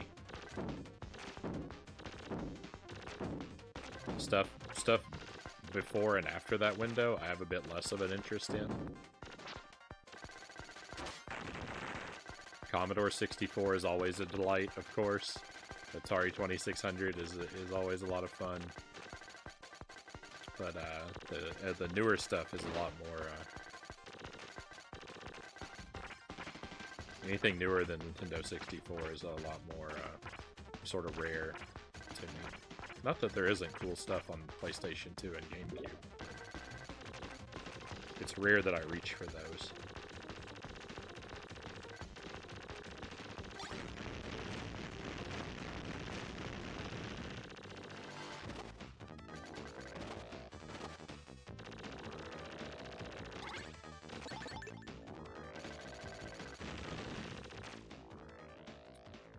I ran Bloodlines for a bit.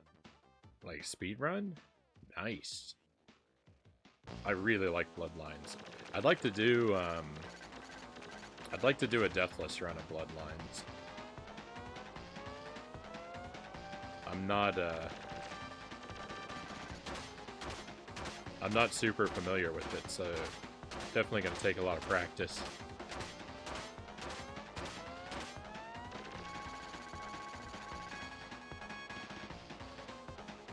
Thank you, Emil.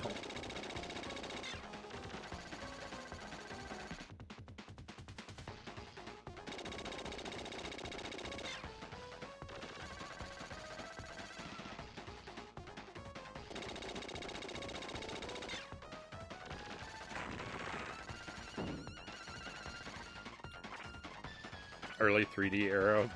Early 3D Arrow was rough. There are some good games, but it was rough.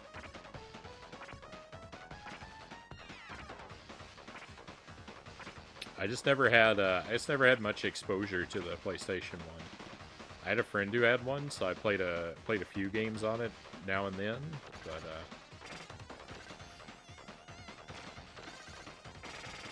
the opportunities were few and far between.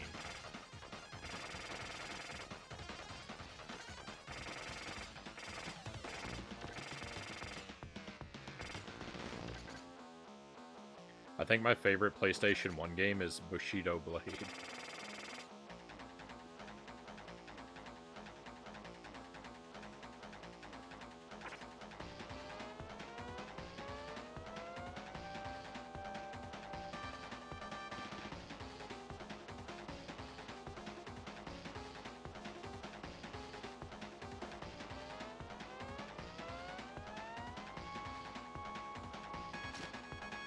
Sega doesn't get much love in speedrunning? I didn't know that.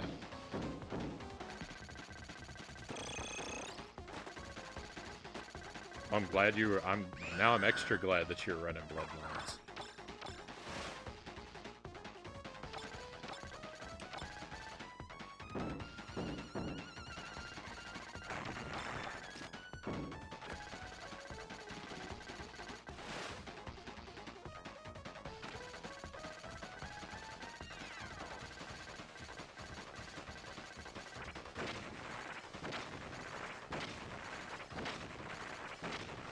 Bloodlines and Contra Hardcore make me want a Genesis so bad, Rafferty says.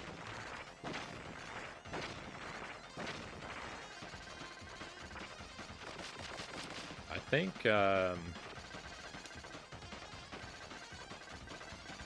think I paid about $40 each for Bloodlines and Hardcore when I got them. I didn't get them at the same time. I think they were each going for about that.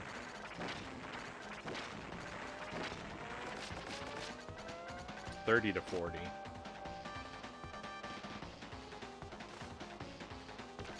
I couldn't tell you what they are now. I don't really pay attention. I know I have a lot of games in my collection that are worth a bit of money, but I never really look it up or think about it because I don't really ever intend to sell any games that I own, so.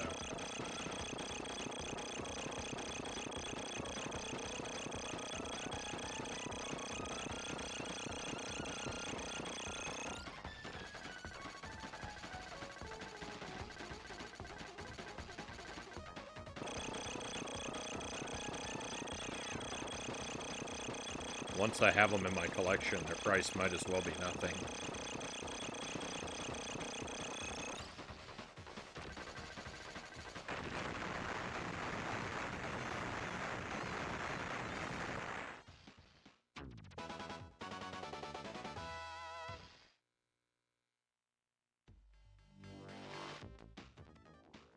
2D games on the PlayStation 1 look great now. Alundra still looks good now, Long says. Spent the money on physical copies of Dracula X and Metal Storm. I don't mind, Trafnir says. Wow, those are 2 games I would like to have too. Those are really, really expensive.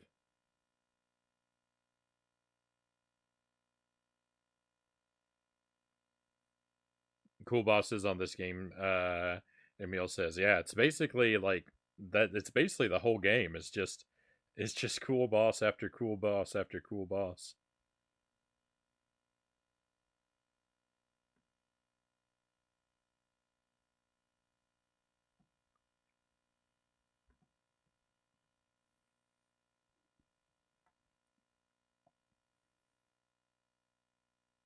I bought Dracula X on the Wii U store. Was pretty cheap, Long says. Yeah, I think digital copies of some of those are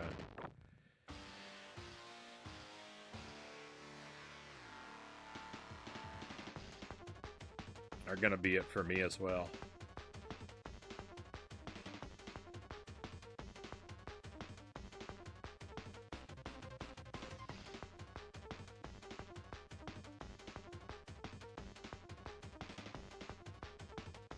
Oh yeah, yeah. I've talked about getting an EverDrive too, and I really want to get one. I was actually planning to very recently, but I had to delay it a bit. I had some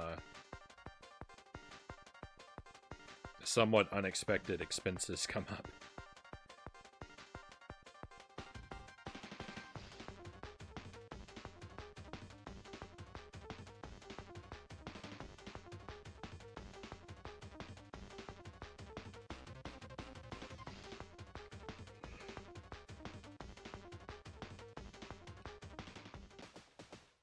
Hey, Derek Ocean, welcome in. Happy Monday to you, my friend.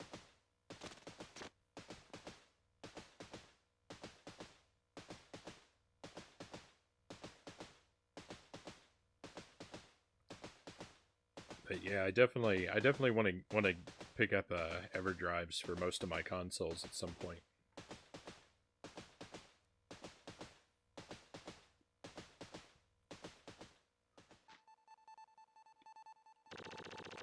I like the feel of the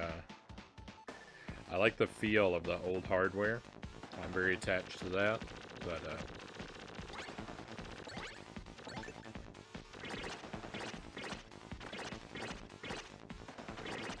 I don't necessarily need to have the games on my wall to enjoy them.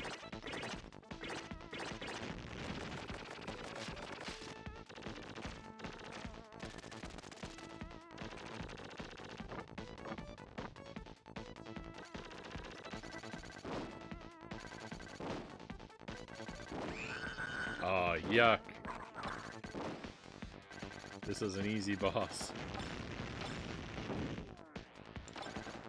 And it got me.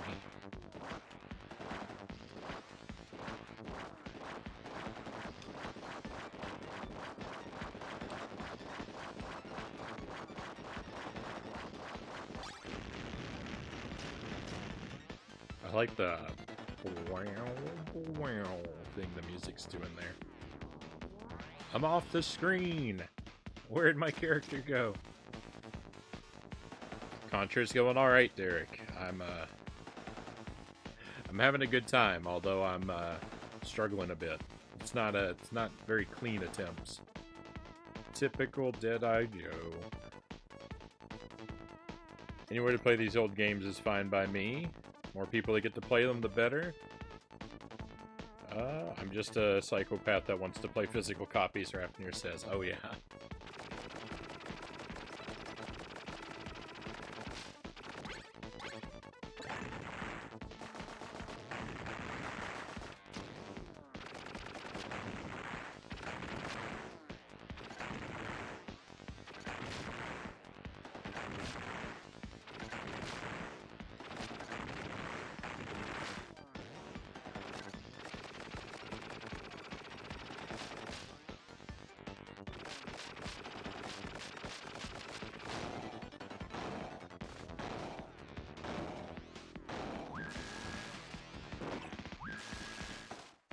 No. Oh! Victory!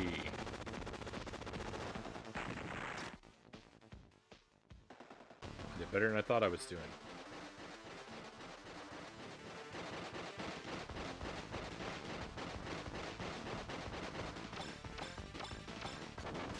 Wouldn't mind having a few carts myself. Knights of the Round on Super NES.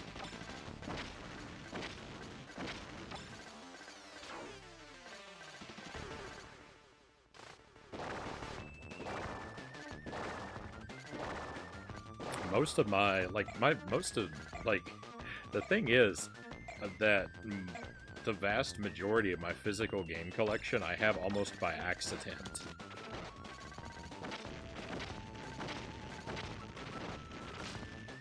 Because I started collecting games like way back before like I didn't even know emulation was a thing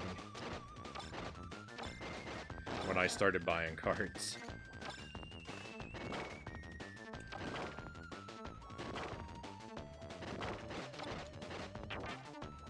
If I had had a computer and been introduced to emulation, I might never have started buying, games.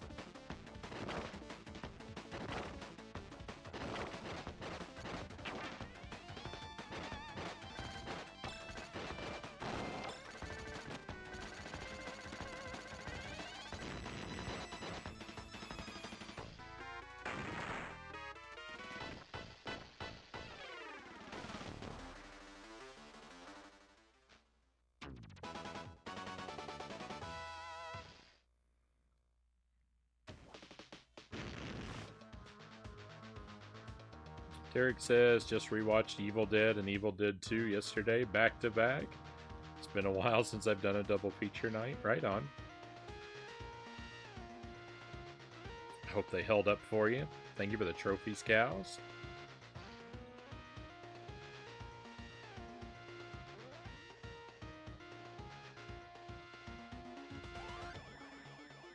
I'm a go-with-the-flow kind of gamer, Game & Fit says. Always find something good to play, no matter how new the console is, although options these days are getting more and more limited.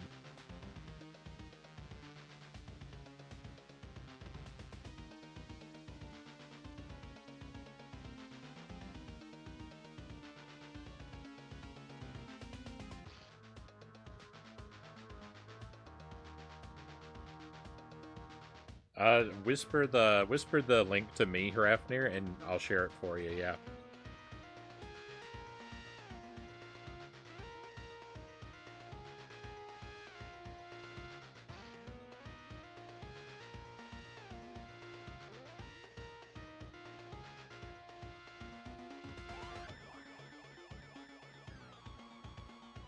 There's the link to my collection for those curious.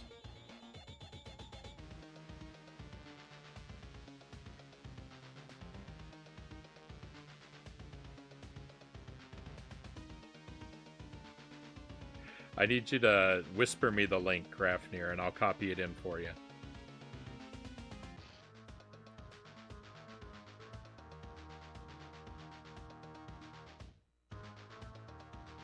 No worries.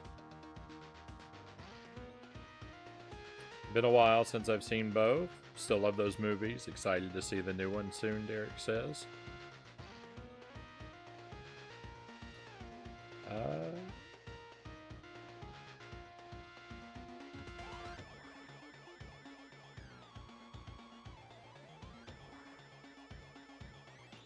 This boss is designed as though contact damage is a completely logical thing. Like, I understand the abstraction of touching an enemy and taking damage, but this guy is literally walking around trying to reach out and touch you with his toe. I've got about 1,000 retro games physically. I've got a whole bunch, like, I made that page like 2 years ago, and I haven't updated it. So I've got just a giant box of new games.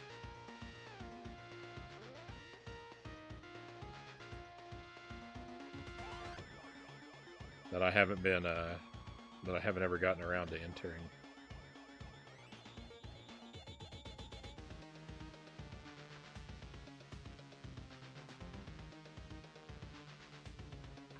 That's basically everything I've gotten since the stream started.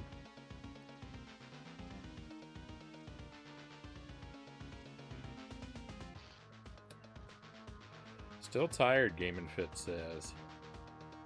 Walk didn't help much. Suddenly feel the need to play Contra, though, for some odd reason. So that'll do the trick. Right on.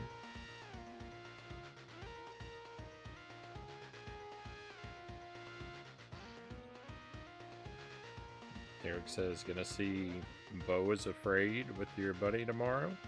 I don't know anything about that one, but I hope you guys have a good time. Just joined BG Collect, Long says. Gonna get yours on there too, right on. Makes me feel better. I make you feel better about having a collection problem. I don't have a problem, I can quit anytime.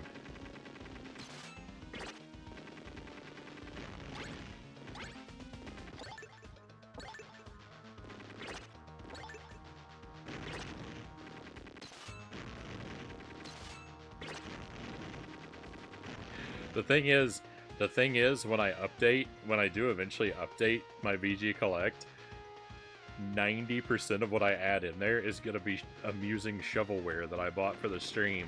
So it's definitely going to bring the overall quality of my collection, like, way down.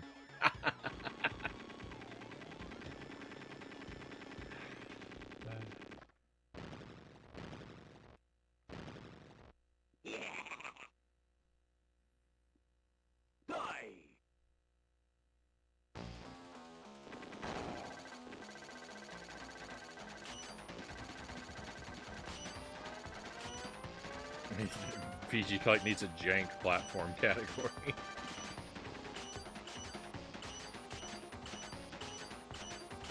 Yes. Sort the collection by jank.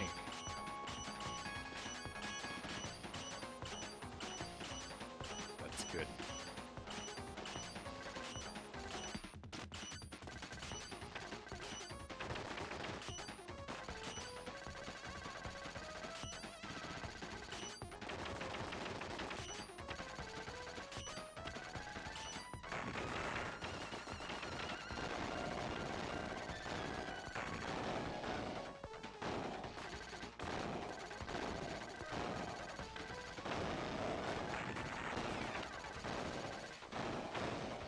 No! That slide was like the worst thing I could have done.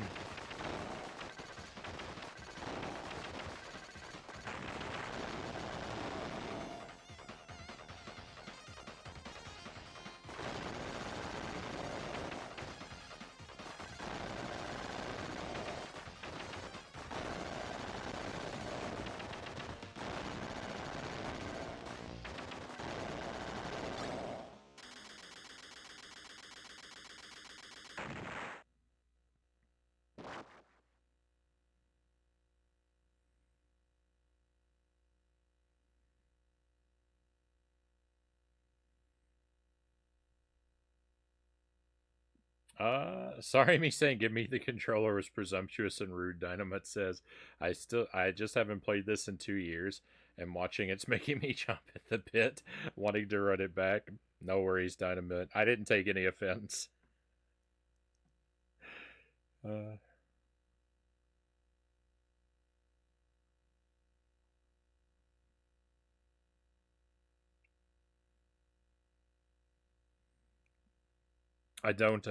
I wouldn't dare deny that you are.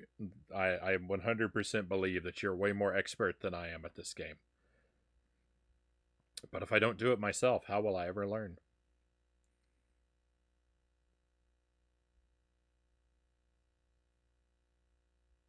What kind of G-forces is he being subjected to right now? All of them.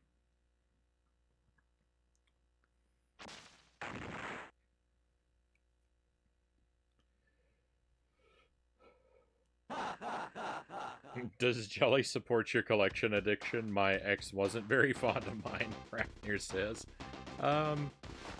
Mostly.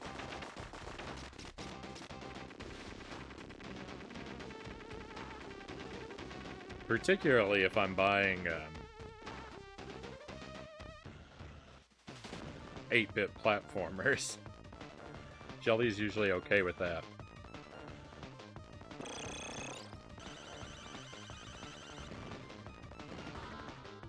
Those are kind of her kind of games too.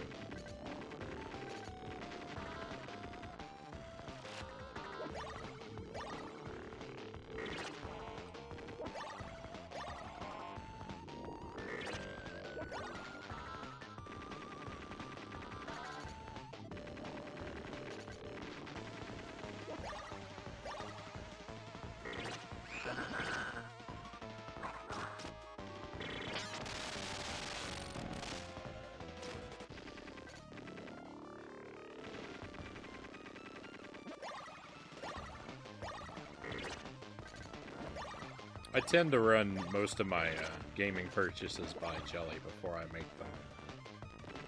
On the rare occasion that it's something somewhat expensive.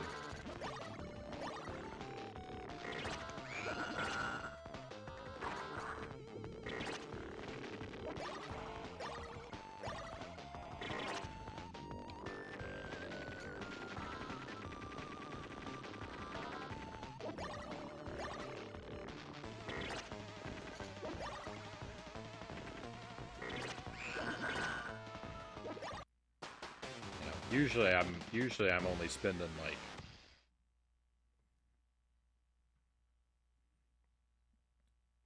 $20 or so every couple months.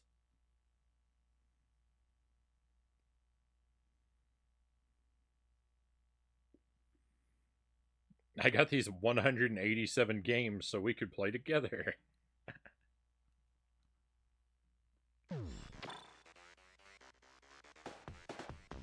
I don't know what the most games I ever bought at once was. Probably when I bought the Atari 2600. I think I bought that with like 50, 60 games, something like that. I don't know that that necessarily counts like in the same way.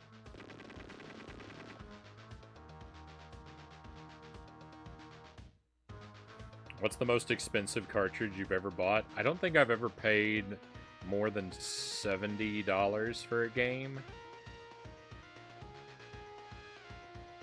Trying to think.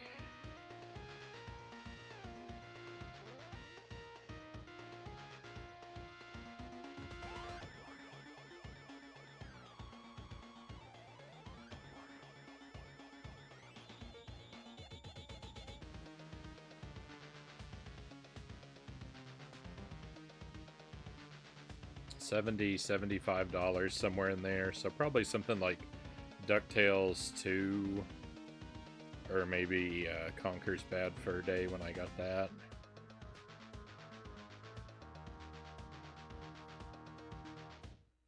Generally speaking, I tend to think of $100 as my absolute breaking point.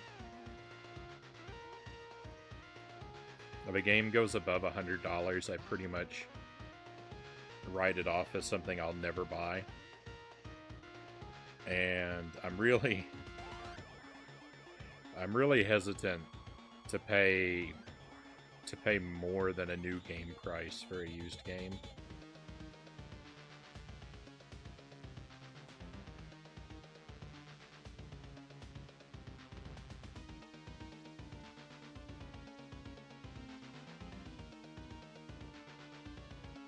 My ex told me when we got married, the games were going bye-bye, and I said, the games were here long before you, and they'll be here long after you're gone. Hence the word X Game and Fit says. I don't blame you, Derek says. How about the cheapest? Oh my goodness. Cheapest? I bought a GameCube for $1 once. That's not a game, but it's a console.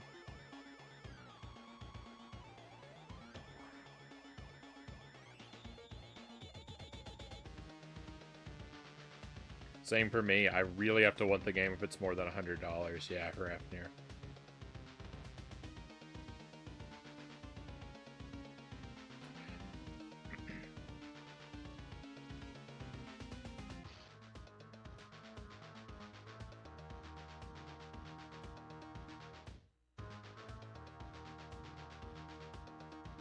Retro gaming is too high anyway. Agreed, Derek.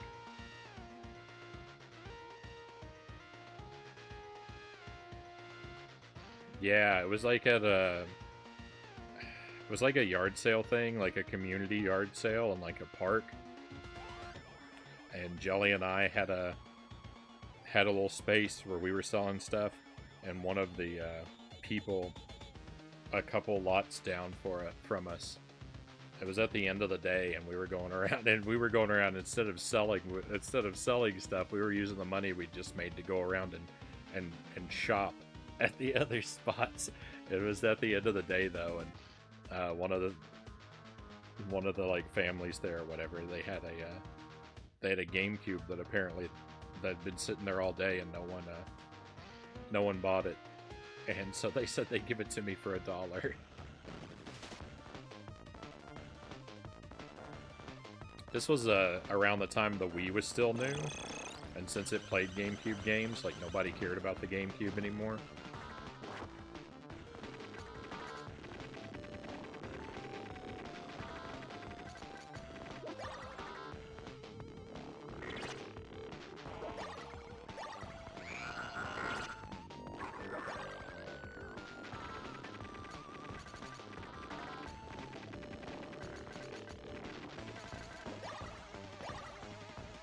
I already had one. I really just wanted it for the controller.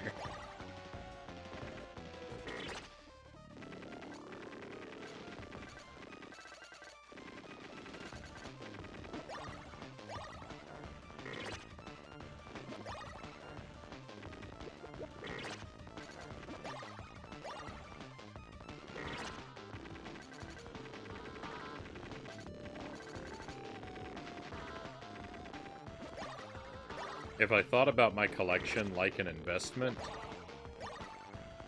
then the best money I ever spent in my collection was Play Fighter Sculptor's Cut. I paid $4 for.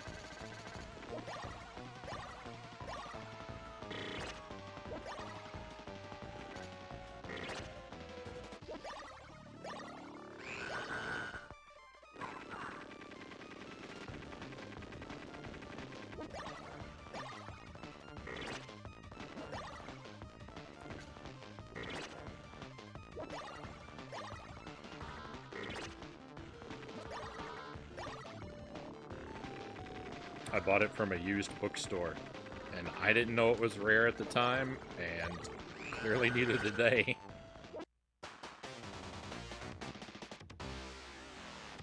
Sculptor's Cut could buy me and Jelly a house on the beach.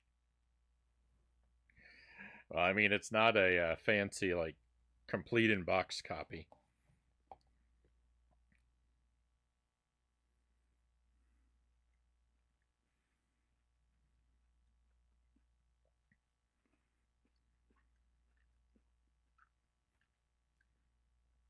I'd buy that for $1. Yeah, it literally said that.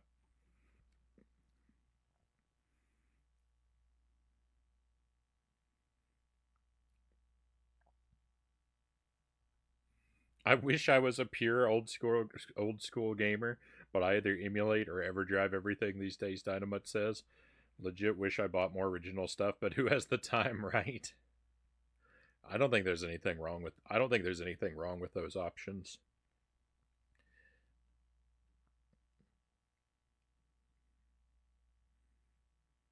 I'm not crazy about emulation for platformers, but like I'm just because I've never found a setup that really captures the feel that I'm used to with the old hardware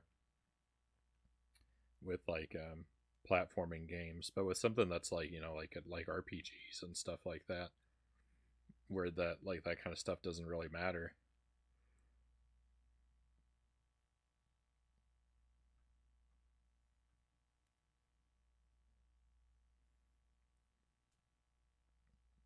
It's all fine. Imagine if they put Clay Fighter on Nintendo 64 online and the value goes down. Well, it's not valuable because of the game, so I don't think that that's going to affect it. But even so, if the value tanks to zero, I'm only out $4. I was shocked that the Game Boy Player disc for the GameCube is as expensive and rare as it is, Rafner says. It's outrageous. Hey, Tally, welcome in. Pleasure to have you with us. This is probably my favorite Contra game.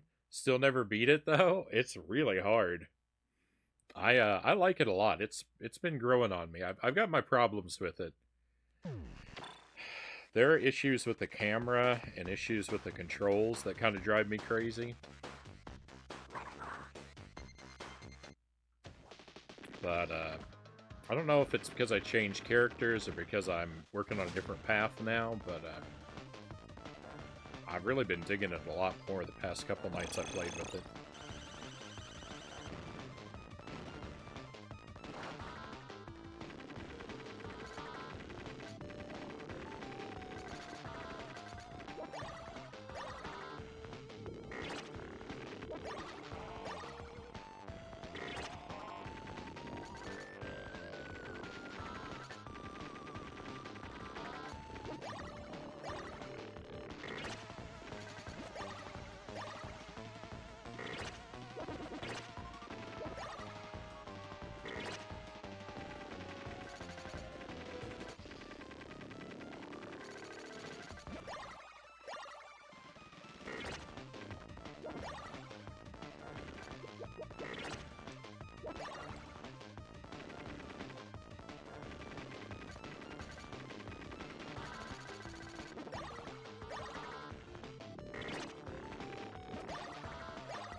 This boss is just out of control.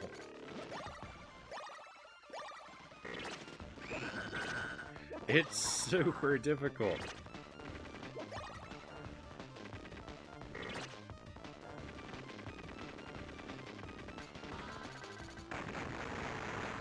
Thank goodness I can't take this one.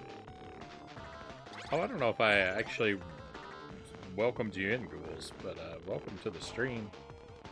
I'm very grateful to have you here. I think I read your comment before, but I don't think I said hello to you.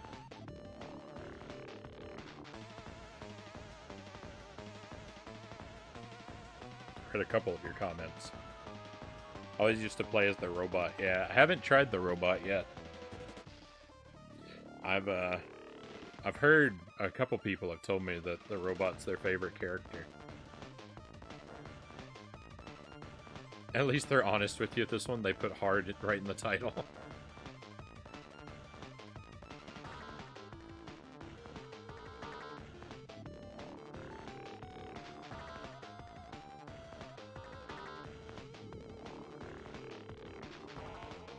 This one took a while to grab me, more so than others in the series, but a great game for sure. Yeah, I mean, there's some stuff that's... I love the aesthetic of it. I love how over the top and rad it is.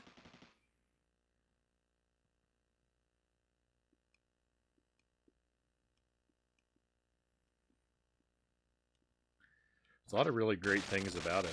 I really wish that when the camera was panning, I wish it would lock onto the character a little bit further to the left of the screen. Because as it is, your straight ahead visibility is really terrible in this game. And I just have control issues stemming from the limitations or quirkiness of the Genesis controller. They're not really on the game, I guess, but on me. That I don't mesh with it, but I mean, it is what it is. The effect's the same either way.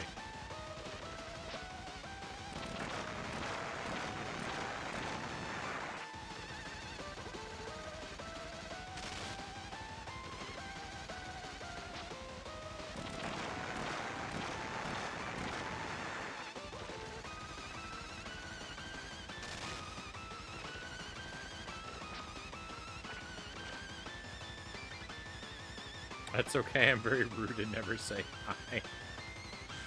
You're perfectly fine, ghouls.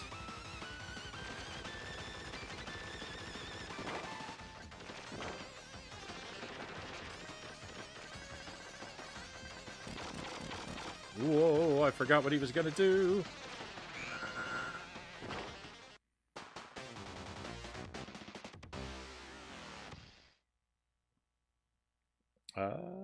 Valid complaint for sure. I hadn't thought about that. The camera or the... I don't necessarily think the controls are super valid. The thing is, like, if I had a Super Nintendo controller, I'd be so happy. But, you know, shoulder buttons and... It's not really, you know, it's not the Genesis's fault. Genesis came out, you know, before the Super Nintendo, so... But yeah, the camera is the worst, sort of the worst offender, because that one really isn't on me.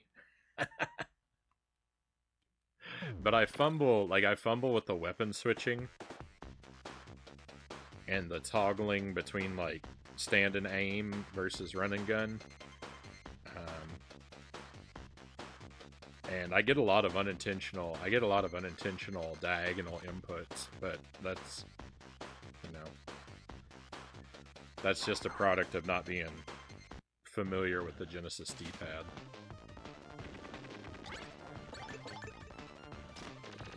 It's just a shame. It's just a shame when you have, like, when you fumble with the controls in a game where you die so easily. It's like really magnified.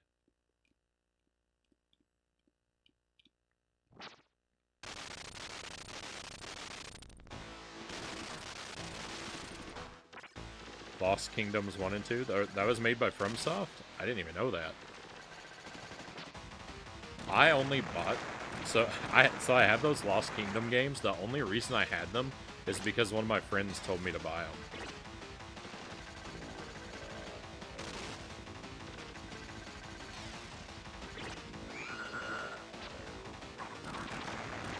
We were at a GameStop that was like liquidating all of its retro inventory. Me and my buddy, and I was picking out some stuff, and he saw Lost Kingdoms and said, "Oh, you should buy that." And I knew nothing about it, but I was like, okay. It's cheap. I've still never played them or learned anything about them to this day.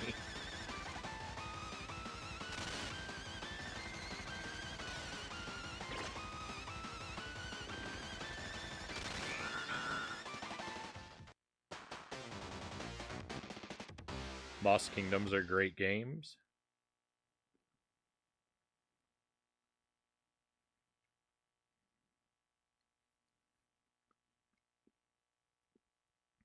Derek says, me and my buddy were talking about Marvel and how we're getting a bit tired of them and we still watch all their new stuff. I haven't watched a Marvel product in ages.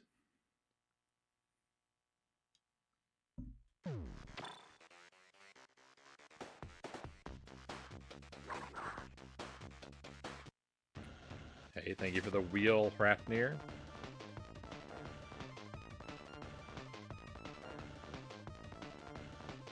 Played a FromSoft game that was really fun. It was before their team really took off. It was Tenchu Z on Xbox 360. Can't even tell you how many hundreds of hours I sunk into that game.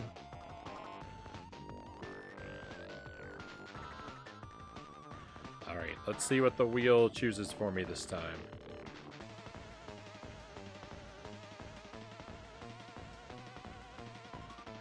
It's difficult because like my camera's over here and the wheel faces the camera, but my light's over there, so I know it's very poorly lit.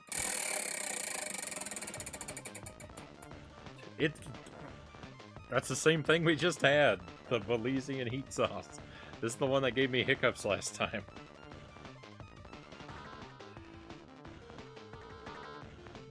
The wheel is against me.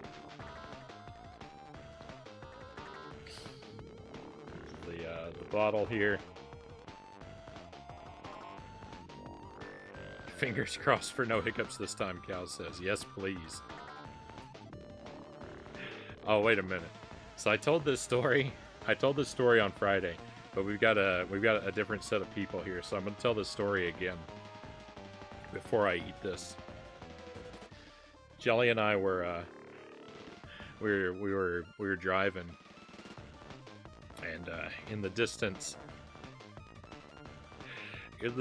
while we're driving, we see a lot of smoke.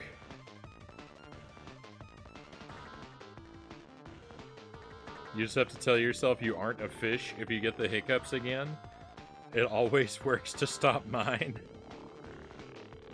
Are fish notorious for having an issue with hiccups?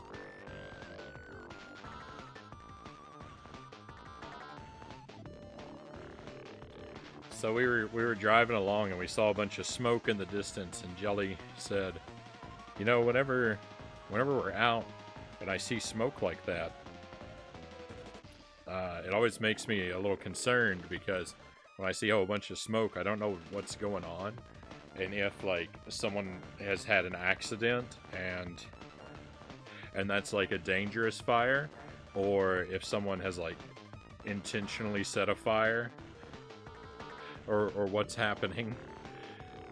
And then she said a couple moments later, she says, I think that fire's on purpose. It smells like it's on purpose. And I just couldn't let that sentence be. I had to look at her and say, it smells like it's on purpose, does it? Because I don't think in this universe there's a situation where you can tell the intentionality behind an event based on its smell. And I really tried. And I really tried to think of an example. So that's become Jelly's new catchphrase that we keep making each other crack up with. Basically every hour on the hour. It's like, oh, it was an accident, I swear. You're not fooling me. You're not fooling me. I could tell by the smell that was on purpose.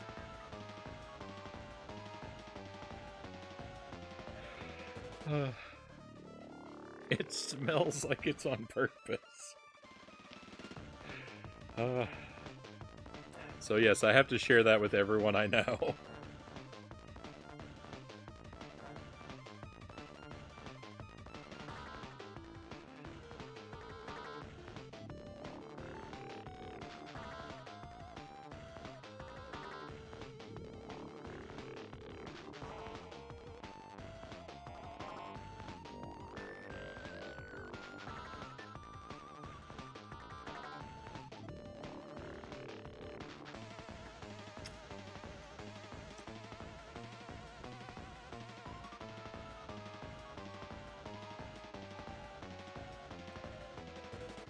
It's not nearly as bad this time.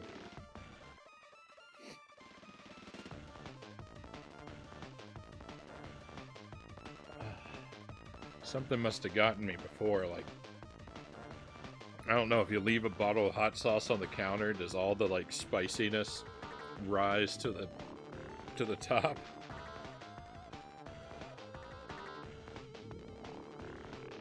Because it really came out swinging before.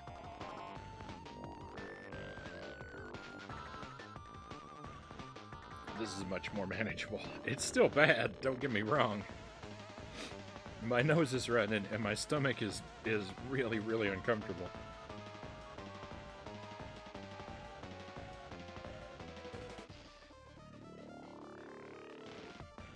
But I'm not...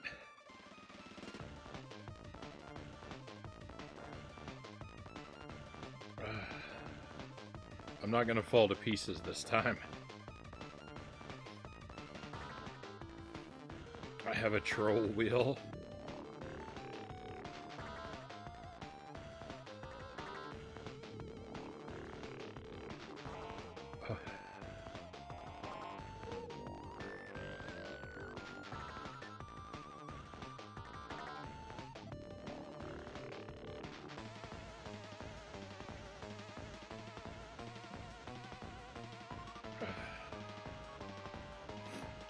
think we're gonna survive.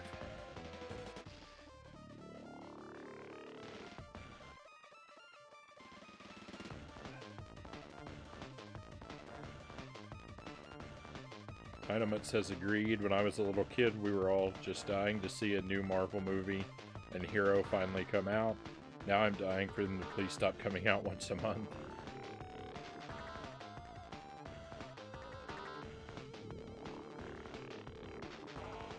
Funny, I become a fish when I get the hiccups. I drink a lot of water and hold my breath. I have no idea how credible it is, Cal says, but I've heard hiccups have to do with an old reflex related to gills. So you have to remind the body it isn't a fish. I don't question the science because I've never had more than 2 hiccups after telling myself I'm not a fish. I hope I can remember that trick, cows. I agree with cows. I've tried it and for some reason it works, Tally says. I can't stand spicy for the record, so good on you. Thank you, Tally.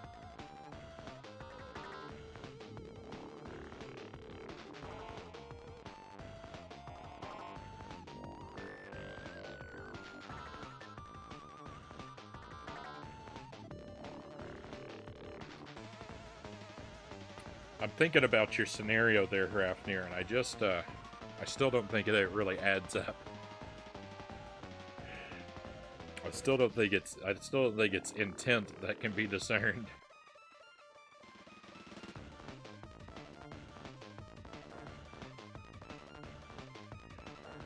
Well, see, that's the thing. A campfire is probably more evident than a chemical smell. That's the thing. Is I know what Jelly was trying to get at, because she was saying like, what she means is that that's a pleasant smelling smoke, so it's probably a campfire or a barbecue. Right, which is something someone would set on purpose, and not like a smell of like, you know, burning debris. And Jelly even said something like that herself as we were driving along and thinking about it. And then she said, "But people do burn their trash to get rid of it, and that would be an unpleasant house fire like smell, and yet a purposeful fire." So I get what she meant. I get what she was trying to go for. But understanding it still doesn't make the sentence in isolation not funny to me.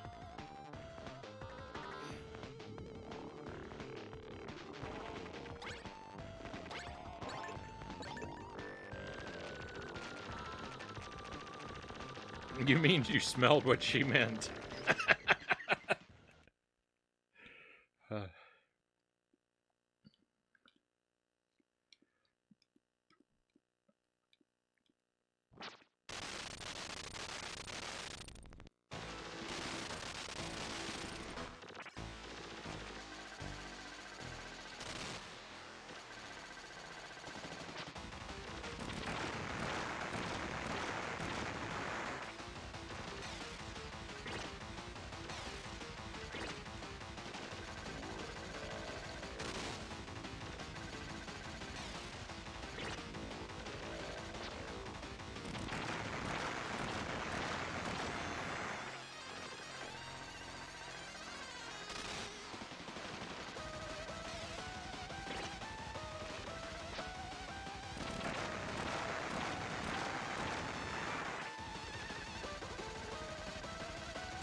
I'm standing on the opposite side of this boss this time. I've been on the right-hand side before.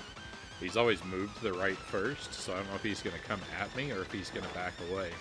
He backed away. Perfect. It was a great move to start on this side. Oh no, I forgot he does this! It's literally the whole point of his attack, and I forget it's going to happen. Whoa, what's he doing? He kind of reminds me of Freddy Krueger right now. When Freddy turns into a snake in Nightmare 3. Looks kind of like this guy.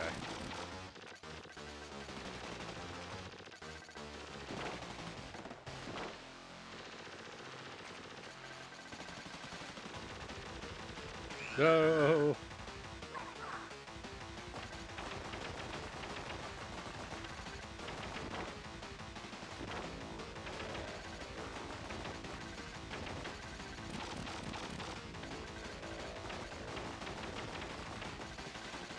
I do not approve of how much health this guy has. Oh my goodness, what's he doing now?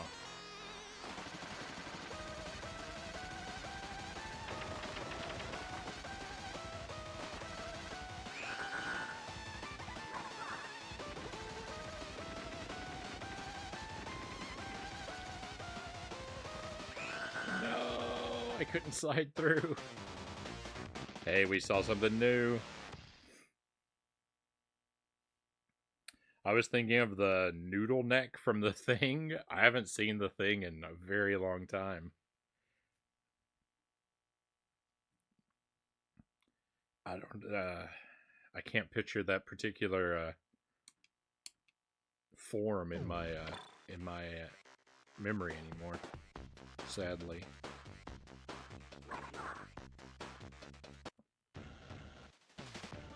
I should watch it again.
No! Ah, my slide never goes as far as I think it's going to.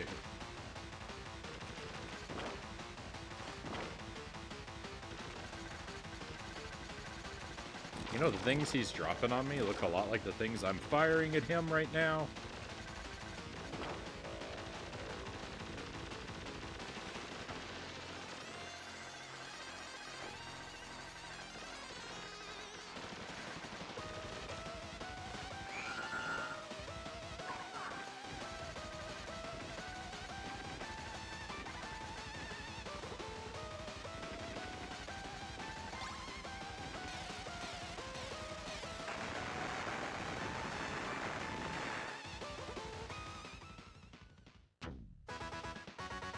Victory!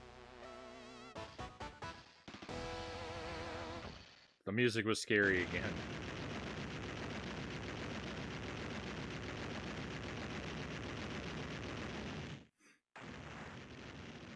Hey, we did it, my friends.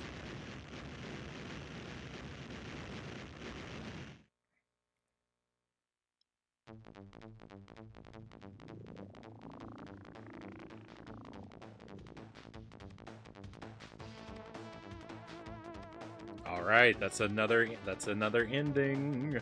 I've found two.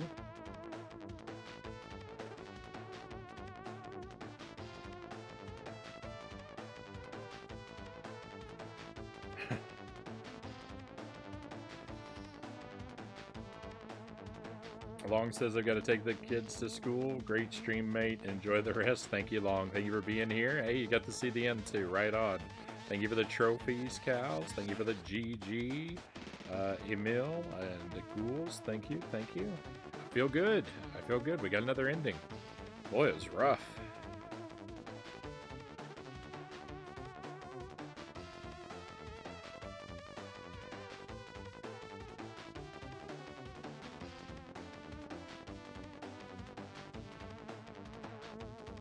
So we've got 2 more characters to check out. And I know there's a level I've never seen. There's at least one level I've never seen, because the demo kind of spoils it. As much as I try not to watch it, I know it exists. So, got a bit more to check out with this game yet. Thank you, Rafnir, for the GG. Oh, and Long, have a safe trip to school and a wonderful rest of your day.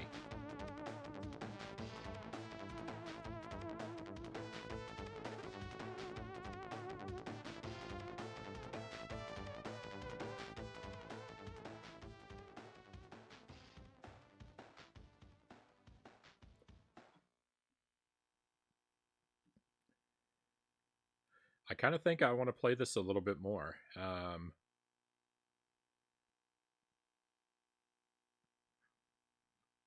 I think maybe we'll check out another character, and I might see about potentially finding that level that I haven't beaten yet. So maybe we'll stick with this. Maybe we'll do one more run.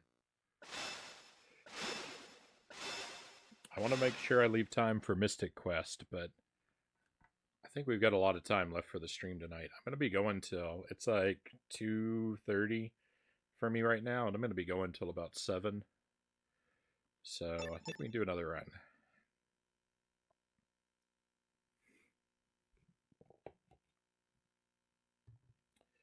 I couldn't tell you specifically what it is, Dynamite, because I try to look away from it every time it plays.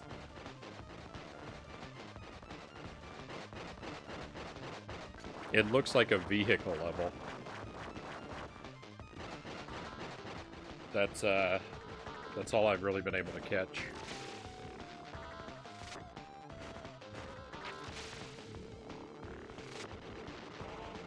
Do you have any interest in getting a Neo Geo? It's got some great games, Rafnir says.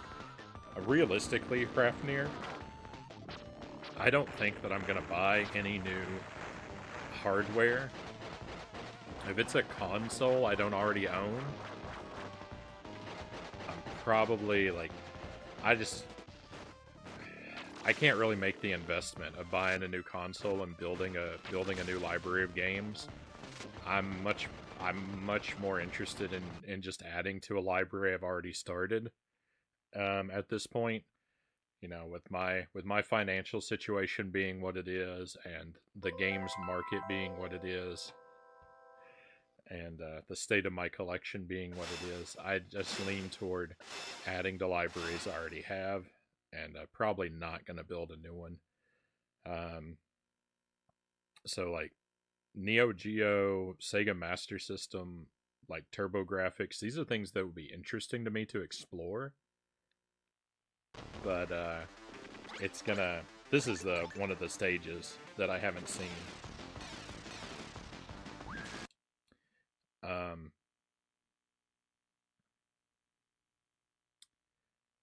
For stuff like that, it's probably going to be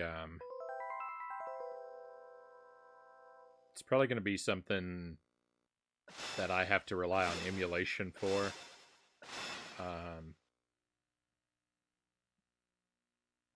Sparrow is always whispering in my ear. He's the little devil on my shoulder, trying to get me to look into like Mister stuff. So maybe through something like that would be how I would explore those kind of things. They have ACA Neo Geo on Switch as well. The team said they plan on porting over 1,000 games. All right, well, let's Since I've heard so many great things about the robot, I'm still saving the robot for now. So I'm gonna play as Contra Dude.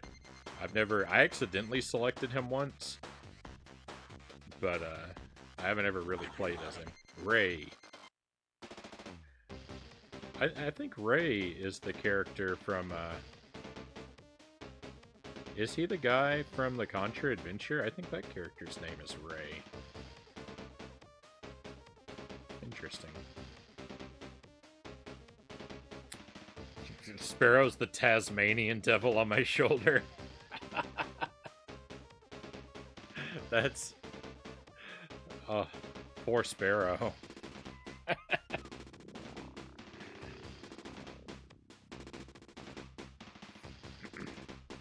Which character haven't you picked yet? I haven't picked Ray or the robot. So we're gonna try out Ray.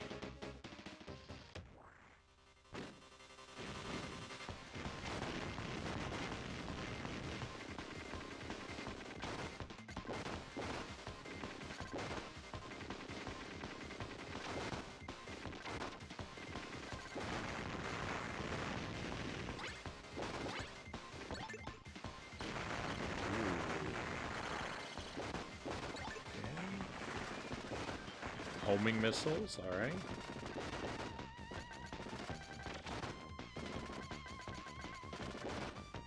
Very weak.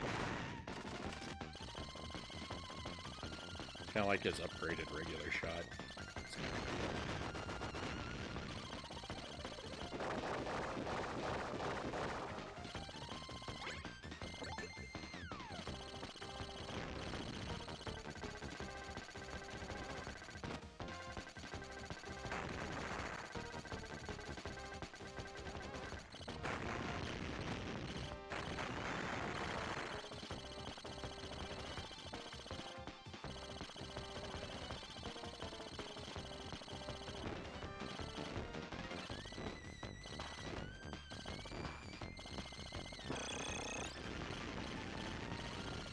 Guardian Heroes by Treasure is one of the coolest games on Neo Geo. Such an awesome beat 'em up.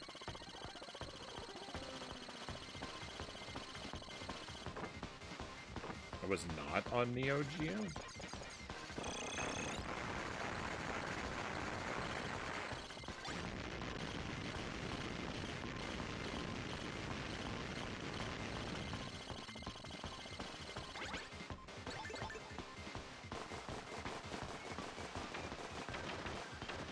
It was on the Saturn?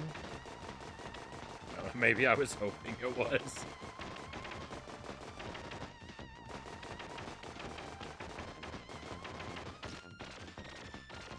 Classic spread gun, alright.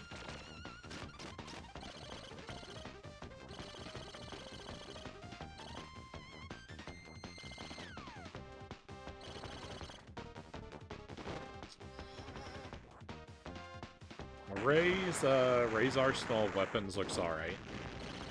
First impression. You have to spend some time with it to decide, but it seems alright.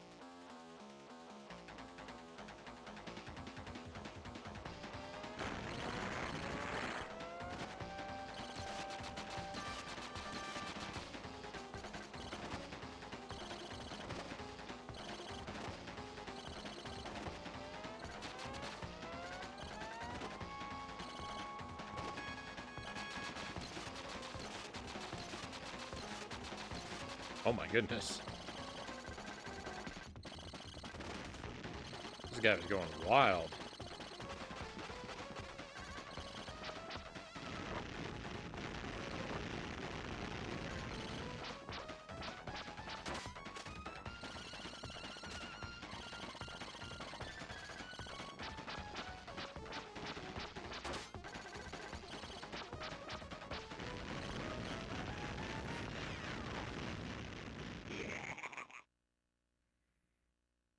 Still a great game, enough by itself to own a Saturn.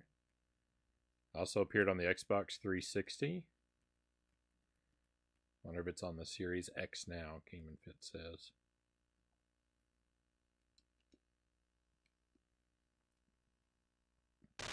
shmups and beat 'em ups are like genres of games that like I should probably play more of.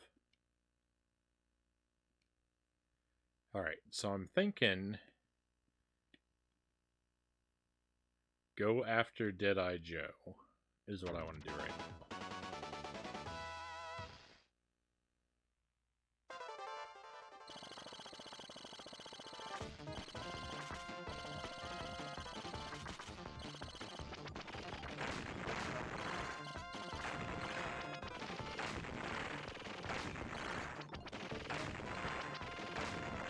I've done the branching choices. I've done them all one way and then all the other way.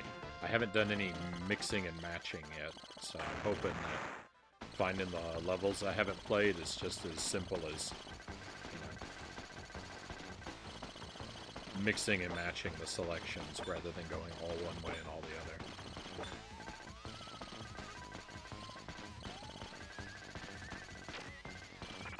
I do realize it could be possible that, like, there could be an exit hidden in a level, because that's, I've already found, you know, a secret time travel ending by finding a hidden exit in a level, so it may be a matter of searching the levels more carefully to find hidden exits, too.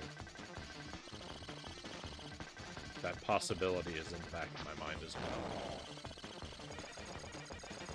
But we'll see.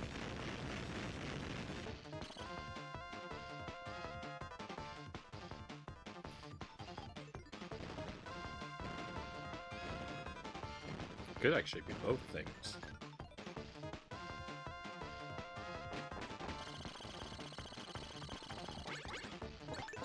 Yeah, picking a path I've already picked is entirely within like my ability to do.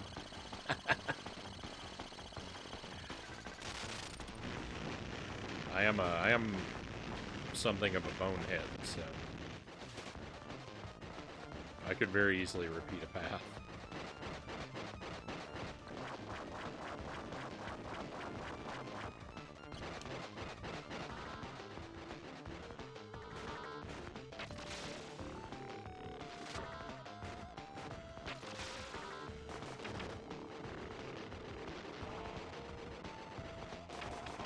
No, why'd he jump there? What? I disagree.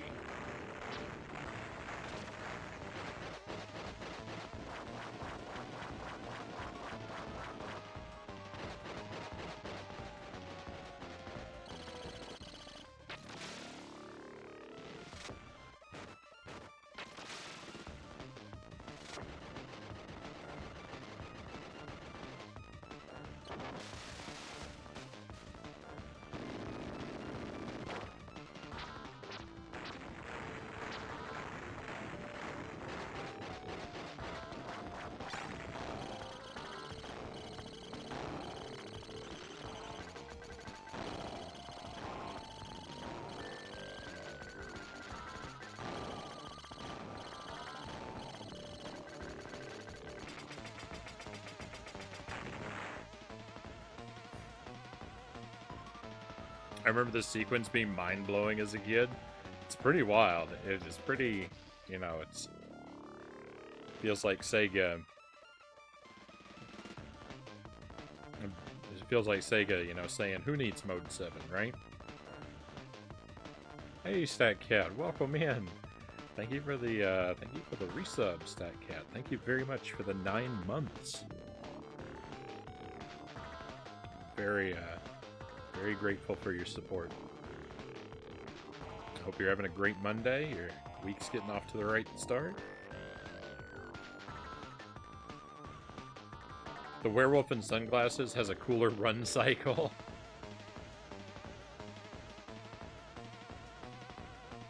I didn't get hit. The game is wrong. Exactly.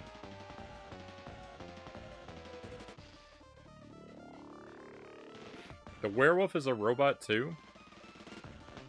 I had no idea.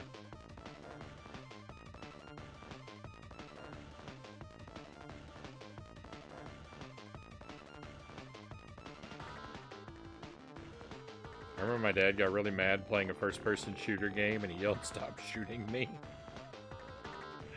I said, "What do you expect them? Just stand there and just stand there and let you shoot them?"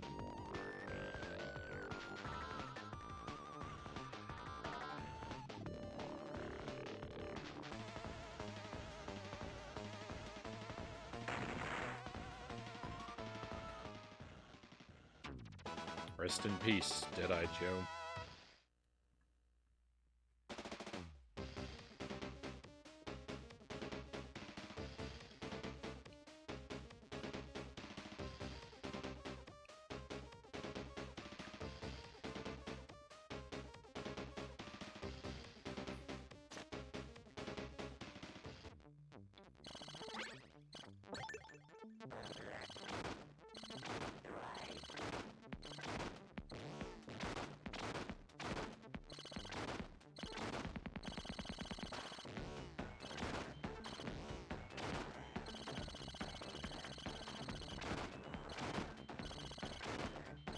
This is the level where I really feel like the camera. Why I complain about the camera. This is the level is why. Because I'm so far to the right-hand edge of the screen. To get the camera to pan.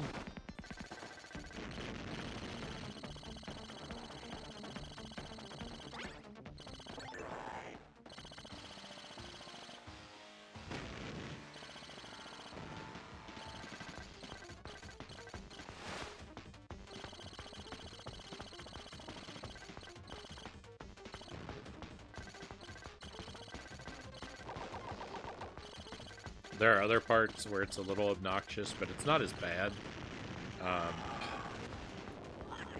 Or it's at least more understandable on the other stages, because you get attacked from behind a whole lot on those stages. And so it's like, well, you know, I do need to see what's behind me, but on this stage, it's not really the case.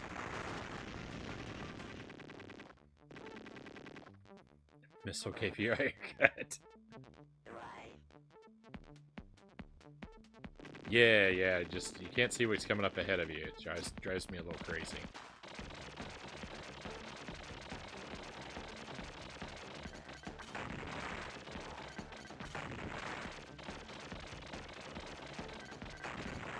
I'm nearsighted enough in real life. I don't need to be nearsighted in the game, too.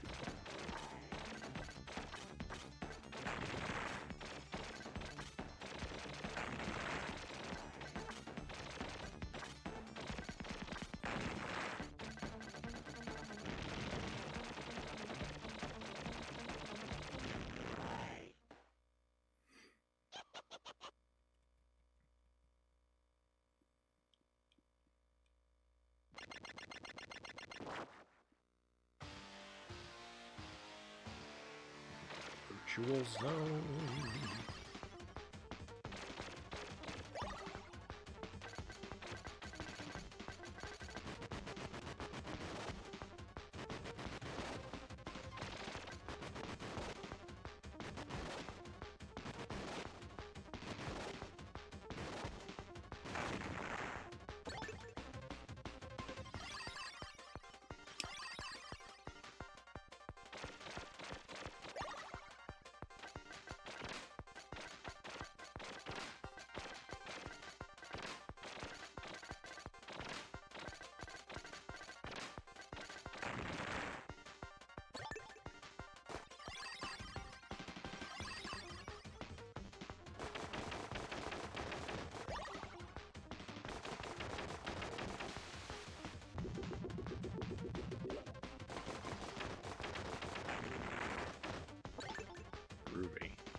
Gonna reset my audio real quick. There's a little bit of a delay on my end. Should be better.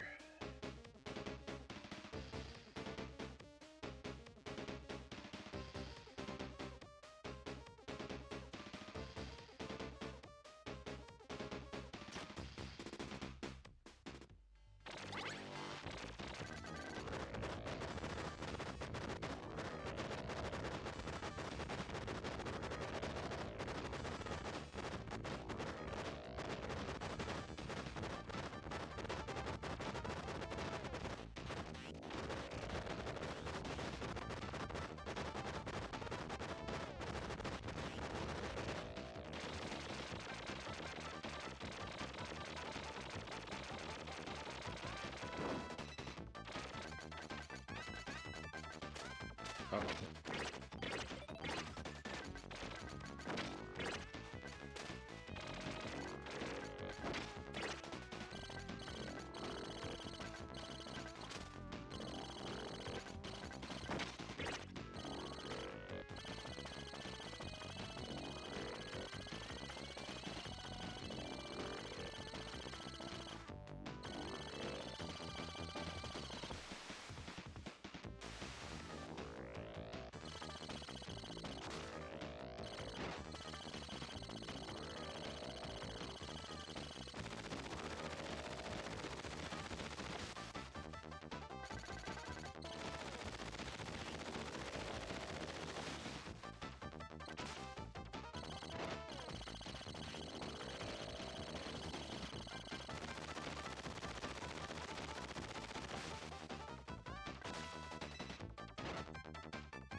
Oh, yuck.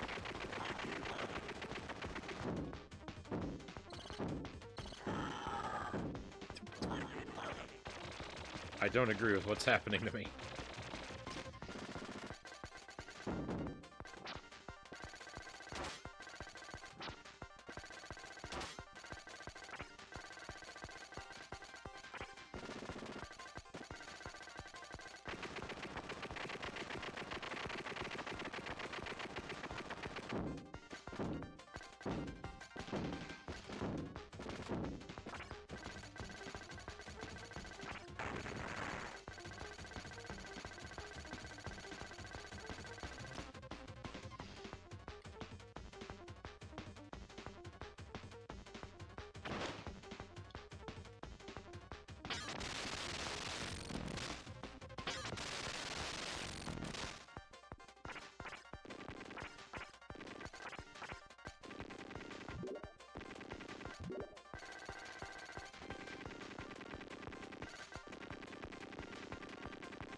That first plant died super quickly, and then the next two. Oh, I got bamboozled.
Very awkward, that part.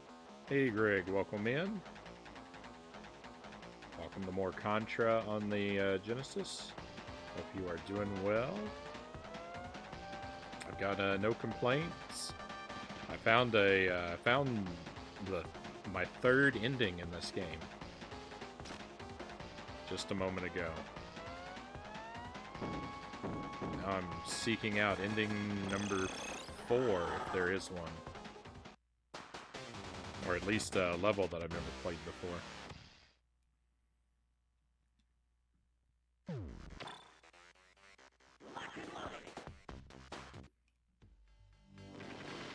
Not the smoothest run through the game. But that's alright. I can worry about, I can worry about polishing my gameplay later. For now, there are mysteries to solve.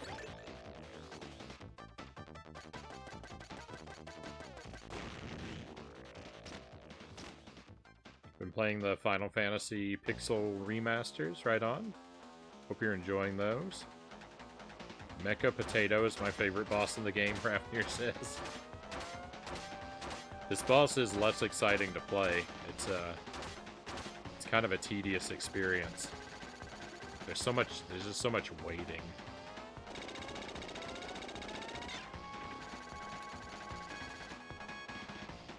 On the plus side, you do get to do like a bunch of different kinds of things. Like each of the phases is something a little different. And it does have the best swinging animation in all of 16 bits. 1, 5, and 6 are fantastic, Rafnir says.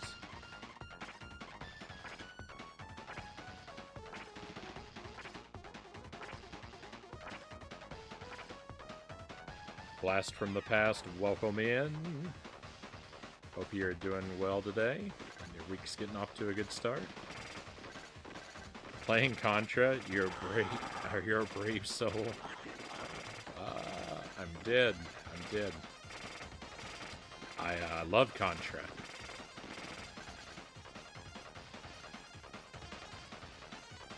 I'm a big fan, especially of the NES games. The NES ones are my favorites.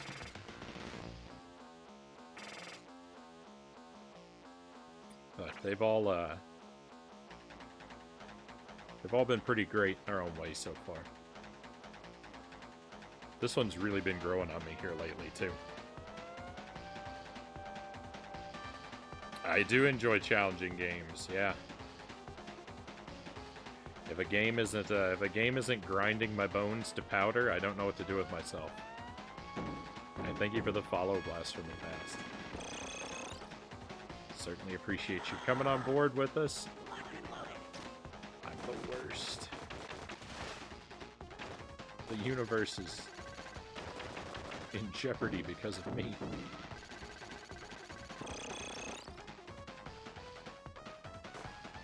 Oh my goodness.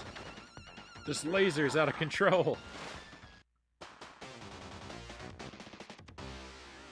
That's some stunningly bad luck with that laser.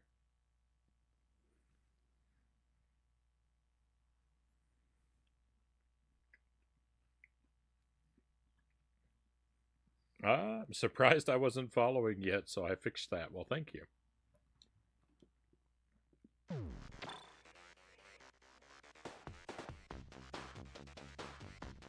Super Ghouls and Ghosts. That's my favorite.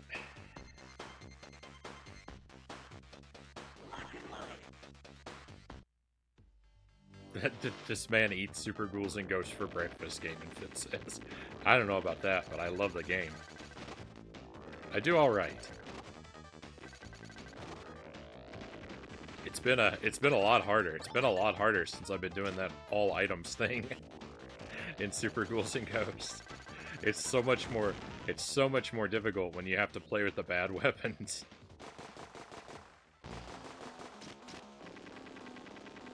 It's a terribly difficult game to begin with.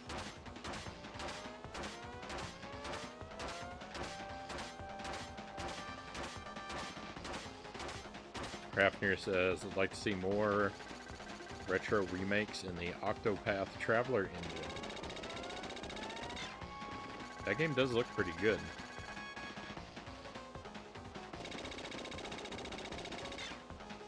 Fingers crossed for Chrono Trigger.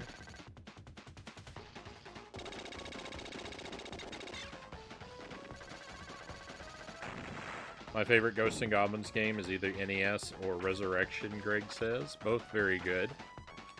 The NES game is probably my second favorite.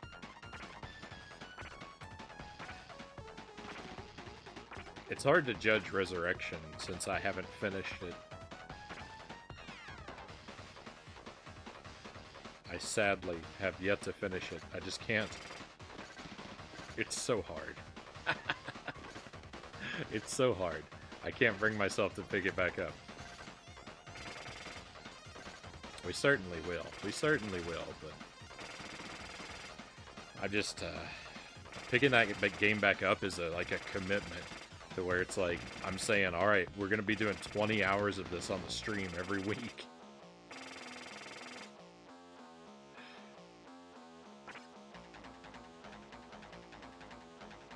This is the one on the Sega Genesis, actually. This is Contra Hardcore.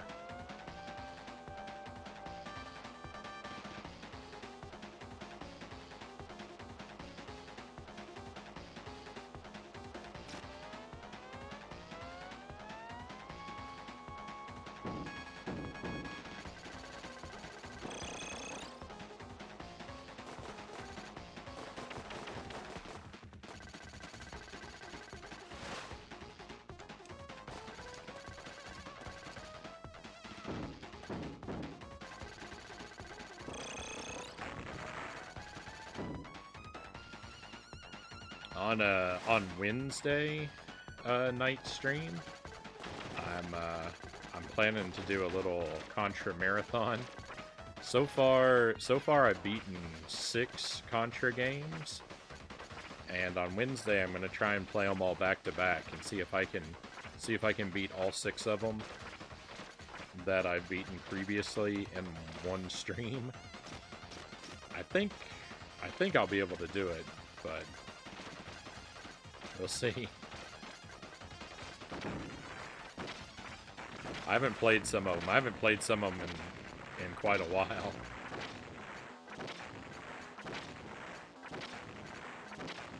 And if I make it through all 6, we might start up a 7th.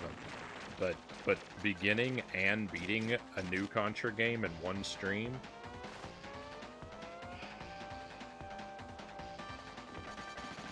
that might be a big ask.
He can destroy super ghouls and ghosts. That's why I can't talk about this playthrough here, Dynamite says. Just give me some time, Dynamite. I'll be a pro at this game one day, too. Have you beaten the arcade version of Ghosts and Goblins? It's free on Switch via the Capcom Arcade Collection. I can't even get past the first devil. I have not done that one yet, Game and Fit. I have an arcade accurate port on the PlayStation 2.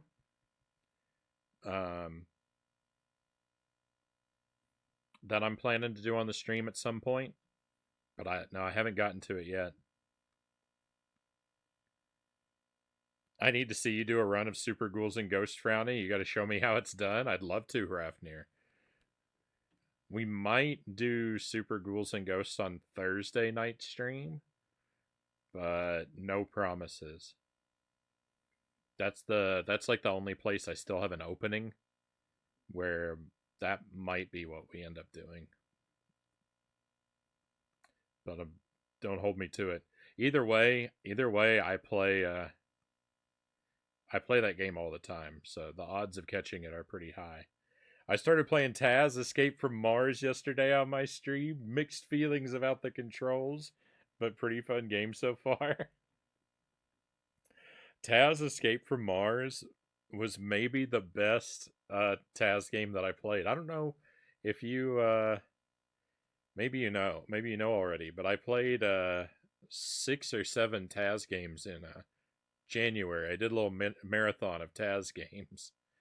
We did 2 on the Game Boy, 2 on the Genesis, 1 on the Super Nintendo.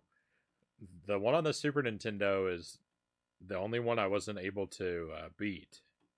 I still have to go back to that game someday. We gave it a couple nights, but I wasn't able to beat that one. The Genesis games were the best of them, but I wasn't crazy about any of them. And the worst by far was Taz Munching Madness on the Game Boy Color. That game drove me to madness. Sparrow, welcome in. Pleasure to have you here. You've been lurking a while. Hopefully you've got the C64 issues ironed out. I think so, Sparrow. I think so. I'm cautiously optimistic. I'm like 70% sure that my new approach is going to be to have 2 copies of every game. One with the J1 endings and one without, and then I'll have a CJM file for each of them. The one with the J1 endings will have a 1 with an asterisk in the CJM file and only that line, and the one without will have a 2 with an asterisk and only that line. And then that way I should be covered for any game that for either port, if the game uses either port. I'll have one set up specifically for port 1 and one for port 2. So we may have times where I start a game and it doesn't work and I have to load the alternate copy, but we've already had that happen before in the past. So that's no big deal. As long as one of them works, that's all I need. So yeah. And yes, the C64s recovered from the trauma ward. Yeah, Buddha fingers. I was just having the issue is I was having a mismatch in the port that the game was made for, and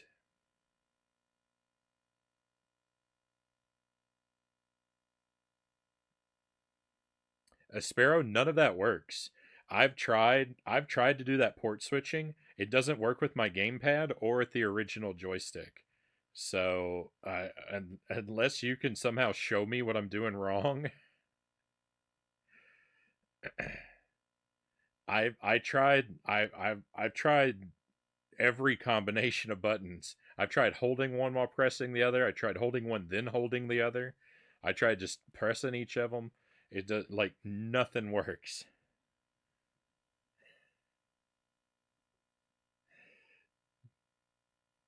If you try it and get it, if you try it on yours and if you get it to work, tell me what you did, because nothing was working for me.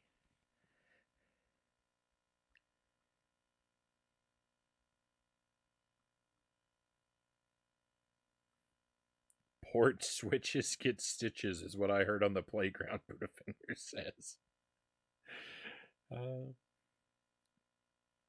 I told everyone how you were the little devil on my shoulder, Sparrow, whispering to me about misters and whatnot. I think that's what Hrafnir was referencing when you came in.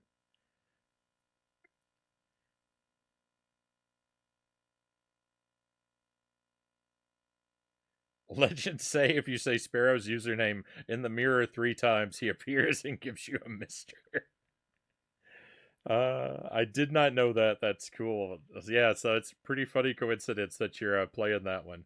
I get pretty furious when I don't make the landing on some of the platforms, even though it looks like it should be there. Yeah, those Taz games are pretty jank.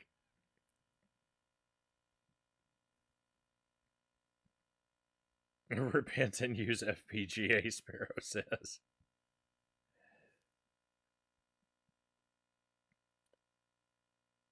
%, that's the best you'll ever get for C64. That sounds very overly complicated.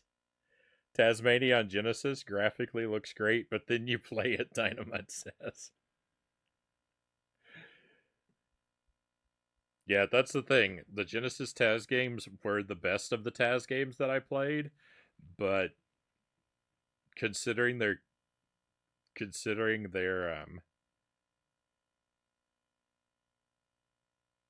competition, that's not high praise.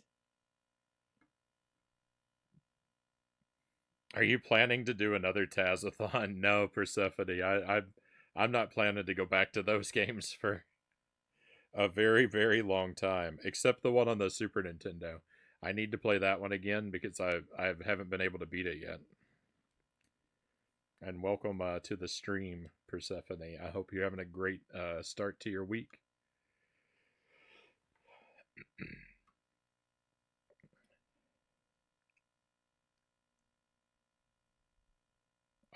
Is the Taz from Mars a long game? I think it took me 7 hours to beat it. I think I had to restart it at one point, though.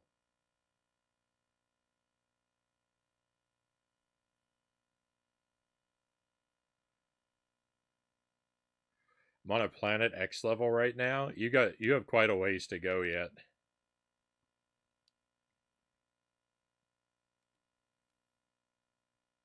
I mean, I don't know.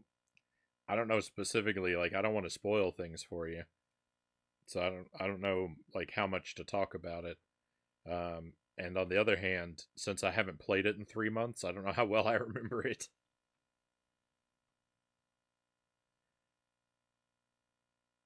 It's only 7 hours, but time stands positively still, Buddhafinger says. Think so. I got my food assistance all worked out. Getting my knee checked out on Friday. Beautiful weather. Sounds like things are going in your favor. Alright, I need to choose the bottom choice.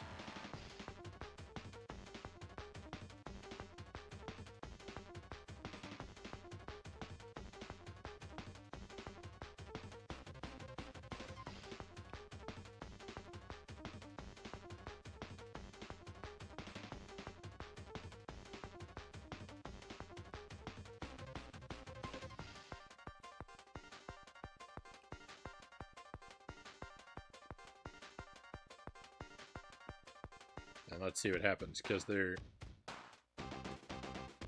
this is very different. Welcome to my headquarters. Is it pleasing to you?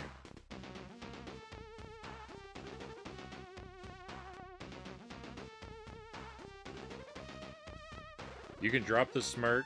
I'm gonna trash this place. There's no need for that. Unfortunately for you, my plan is in its final stages.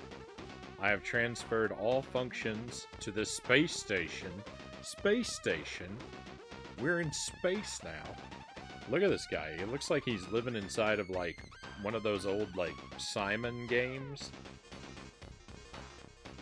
Like, you press the panels as they light up.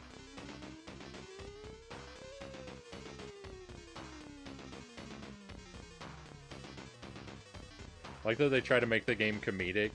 But, man, I hate eating the bombs and other stuff laying around everywhere in that game. Oh, yes.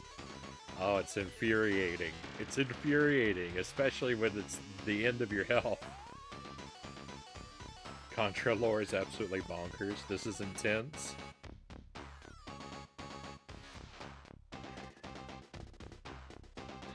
It's like, it is. It's like an arcade game. We should be trying to, yeah. We should be trying to aim mini golf balls into his mouth.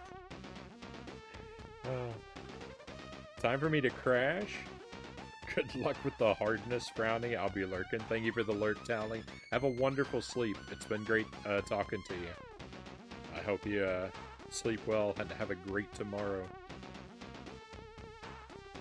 Well, it's been just bad the last few weeks. Overcast, rainy, windy, Persephone says.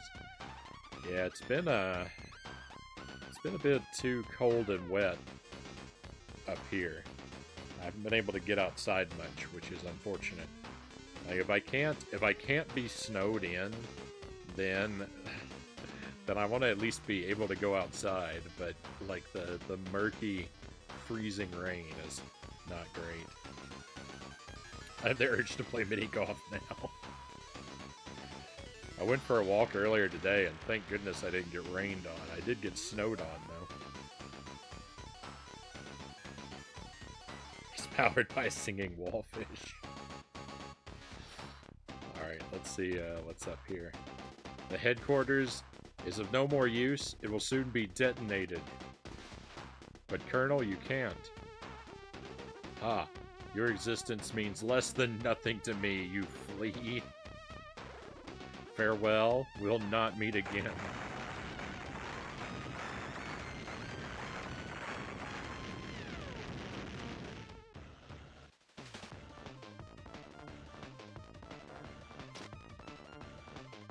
Don't move. This is what happens to cowards like you.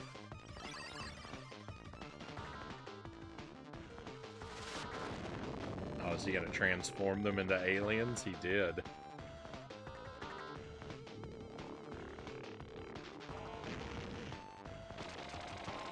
A wall of fire.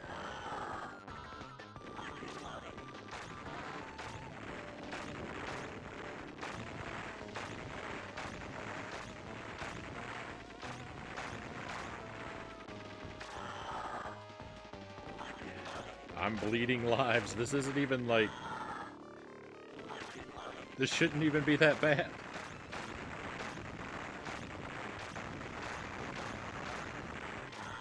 The problem is, my weapon-wise, I'm ill-equipped for this area. No, it's not snowy anymore, Sparrow. The snow is all melted, but I did get snowed on a little bit while I was walking. None of it accumulated. But that's the thing. I want there to either be like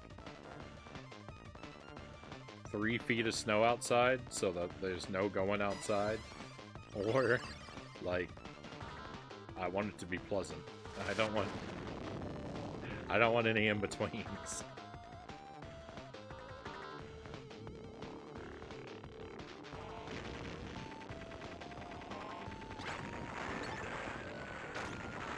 I just want the weather to be the way I want it at all times. Is it really that much to ask?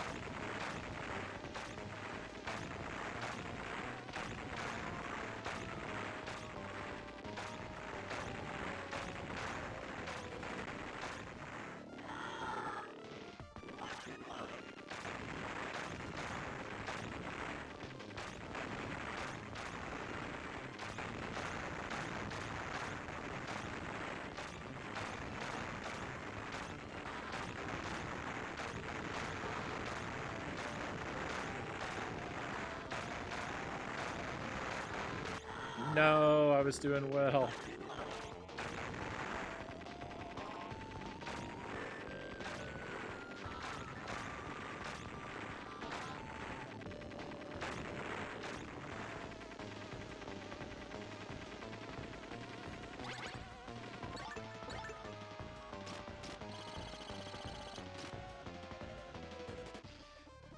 Elevator?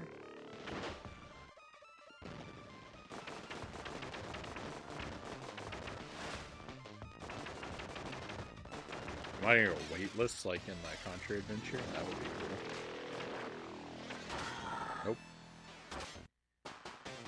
Just gonna be lifeless. All your base are belong to us. It's been very nice the last few days here. About 80 Fahrenheit. That's a bit too hot for me even. I like 50.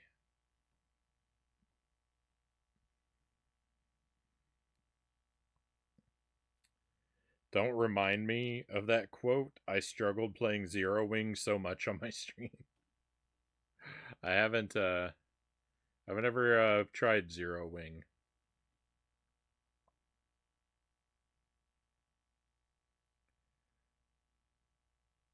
It's hot in my room because the sun tends to belt in here.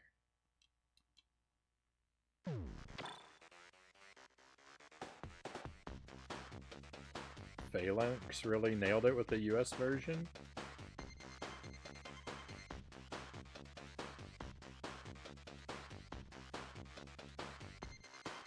Oh, that's the game with the guy with the banjo on the cover.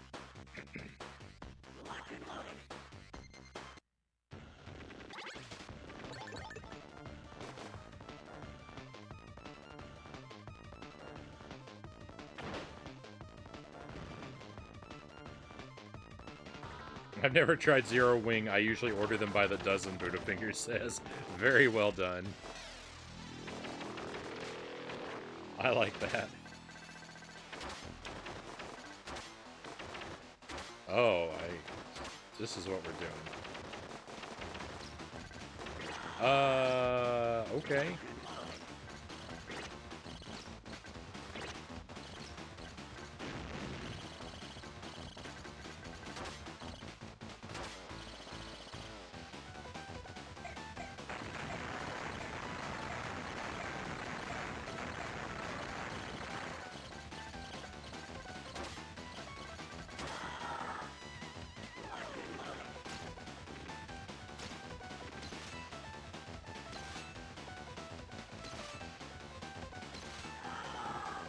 That thing hurts me too.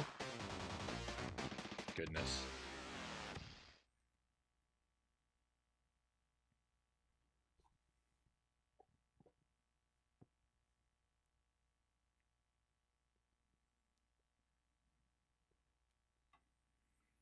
This is the first shoot 'em up game you played and beat.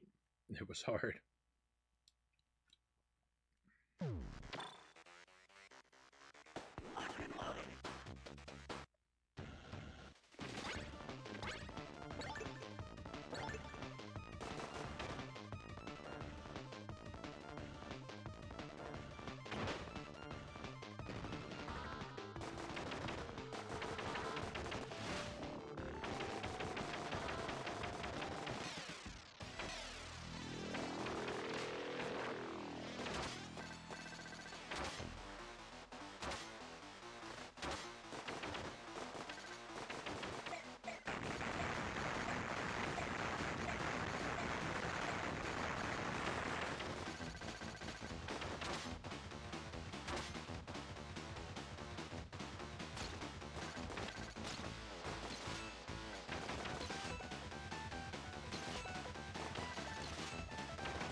No, not this one. This is the worst. This is the worst attack that I've seen him do so far.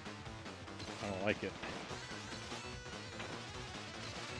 It's just weird. It's too weird.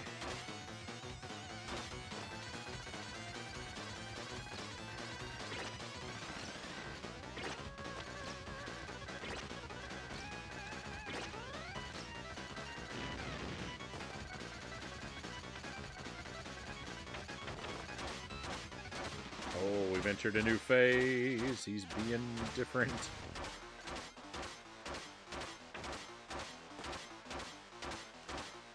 Oh, I think this is just a thing where he's just going to gain speed. I'm just going to have to stay ahead of him. That I can do.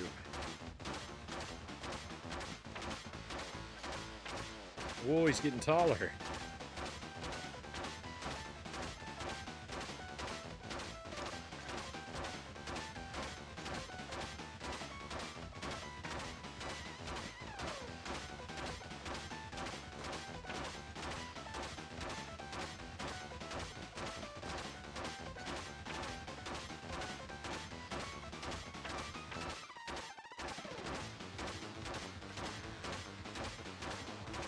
This is so weird.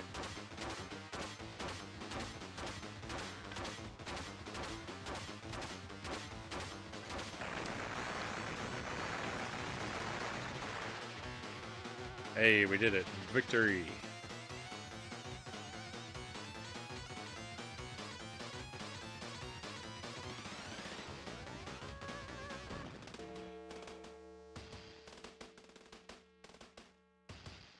Alright, Blast from the Past. We'll catch you another time.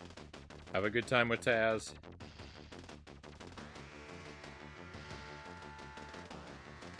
Thank you for the trophies, cows. You've done very admirably, but you're too late.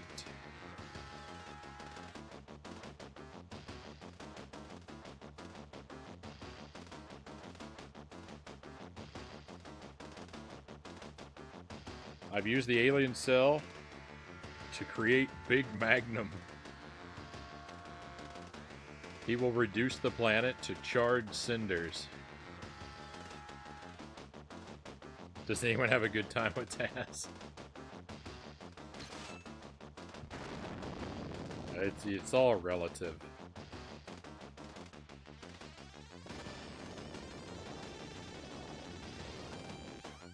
I'll stop you.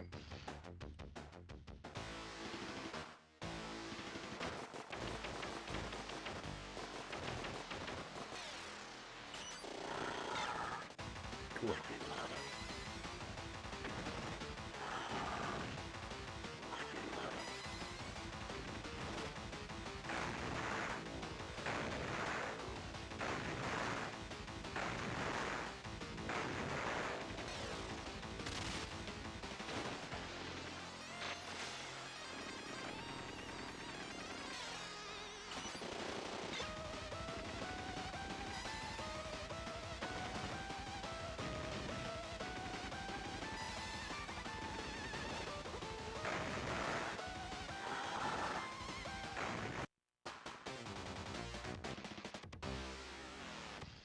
Is that it?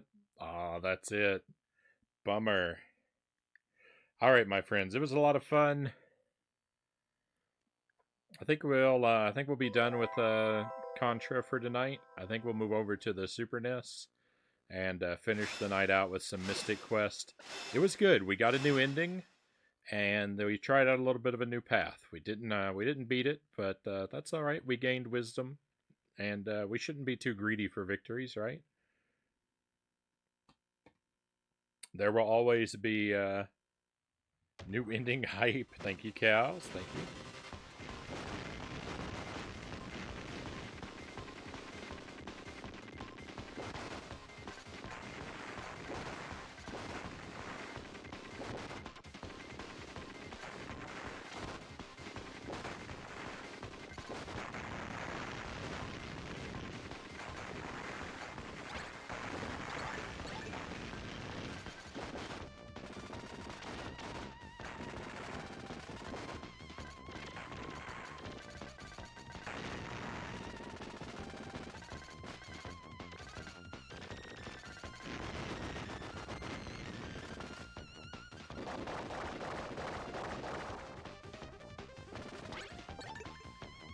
One moment, my friends.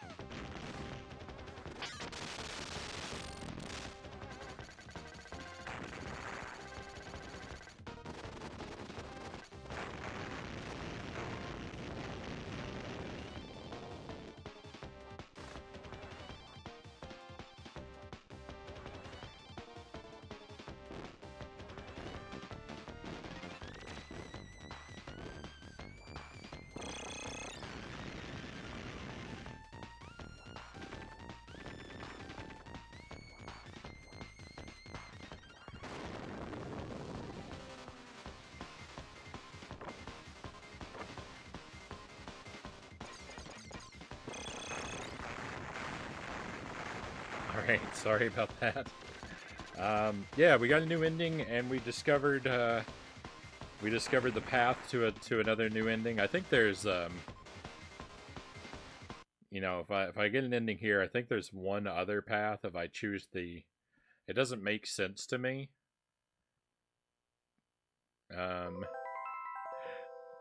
You know, that it doesn't make sense to me how these pairs of choices lead to the particular paths they lead to. But that's not really important. What's important is there are more levels to check out. So we'll you know, we'll play it again. We might do this. I was kind of thinking we might. Well, I don't know. I haven't decided the structure of our marathon for Wednesday, but we could possibly work through the games in reverse. But there'll be some Contra hardcore on Wednesday regardless. It'll be in the mix with all the other games. Yeah, we're gonna do some Mystic Quest. I'm gonna take a short BRB, my friends. I'm gonna step away, gonna change the console over and do all that stuff. And yeah, I'll see you again in a moment. So, thank you for enjoying Contra hardcore with me. I've really been enjoying it. This game is growing on me more and more. And I like that it's got so much stuff in it. There's so much cool stuff to see. It's good times. Hey, we have a raid coming in. Welcome in, Blue Collar Gamer. Good to have you with us again. And Big Evil Gaming, thank you for the raid. I know you're there somewhere. Welcome to the stream, Big Evil. How's it going? You were not playing. I was going to ask you how Dark Souls 3 was going, but looks like you were playing something different tonight. It's that Cassie Clark. Welcome in, Cassie. Thank you for joining us.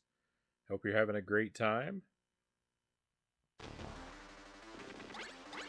Where be those valuables for me and the evil army? I've got a lot to share tonight, Big Evil.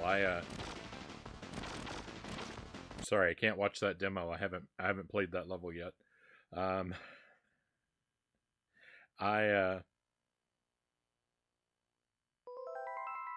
We decided to go back to some GTA role-playing tonight. Gonna return to Souls tomorrow. Right on. I hope it was a good time. A worthy return. I was gonna say we just won another victory in this game tonight. I found so far now I've found 3 endings.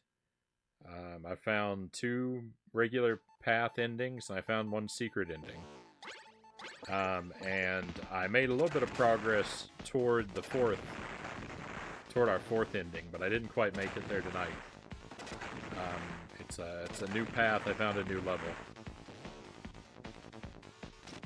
And I was doing alright, but, you know, it's a hard game.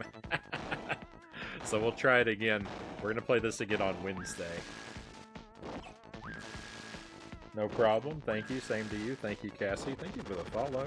Very much appreciate having you on board with us.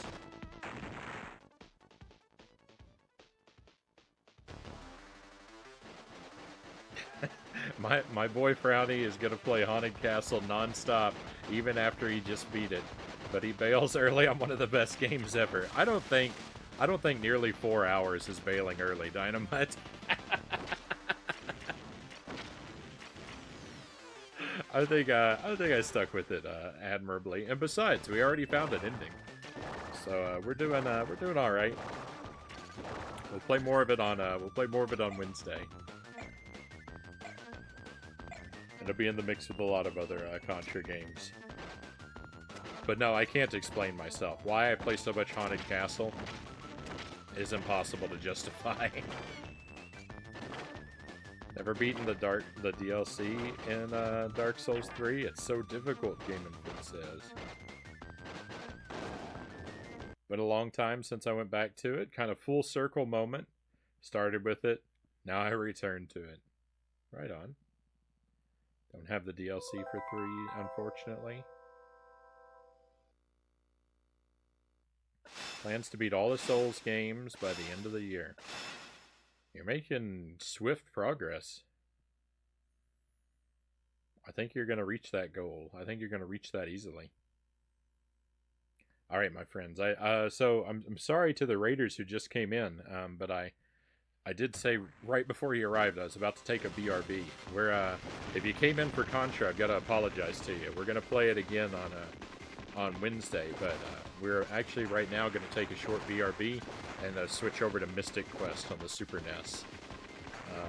Is how we're going to spend the rest of our night. So to those of you who've been here for Contra, thank you very much for sticking with me. And to those of you who are interested in some Mystic Quest, just stand by, and I will be back with you very shortly, my friends.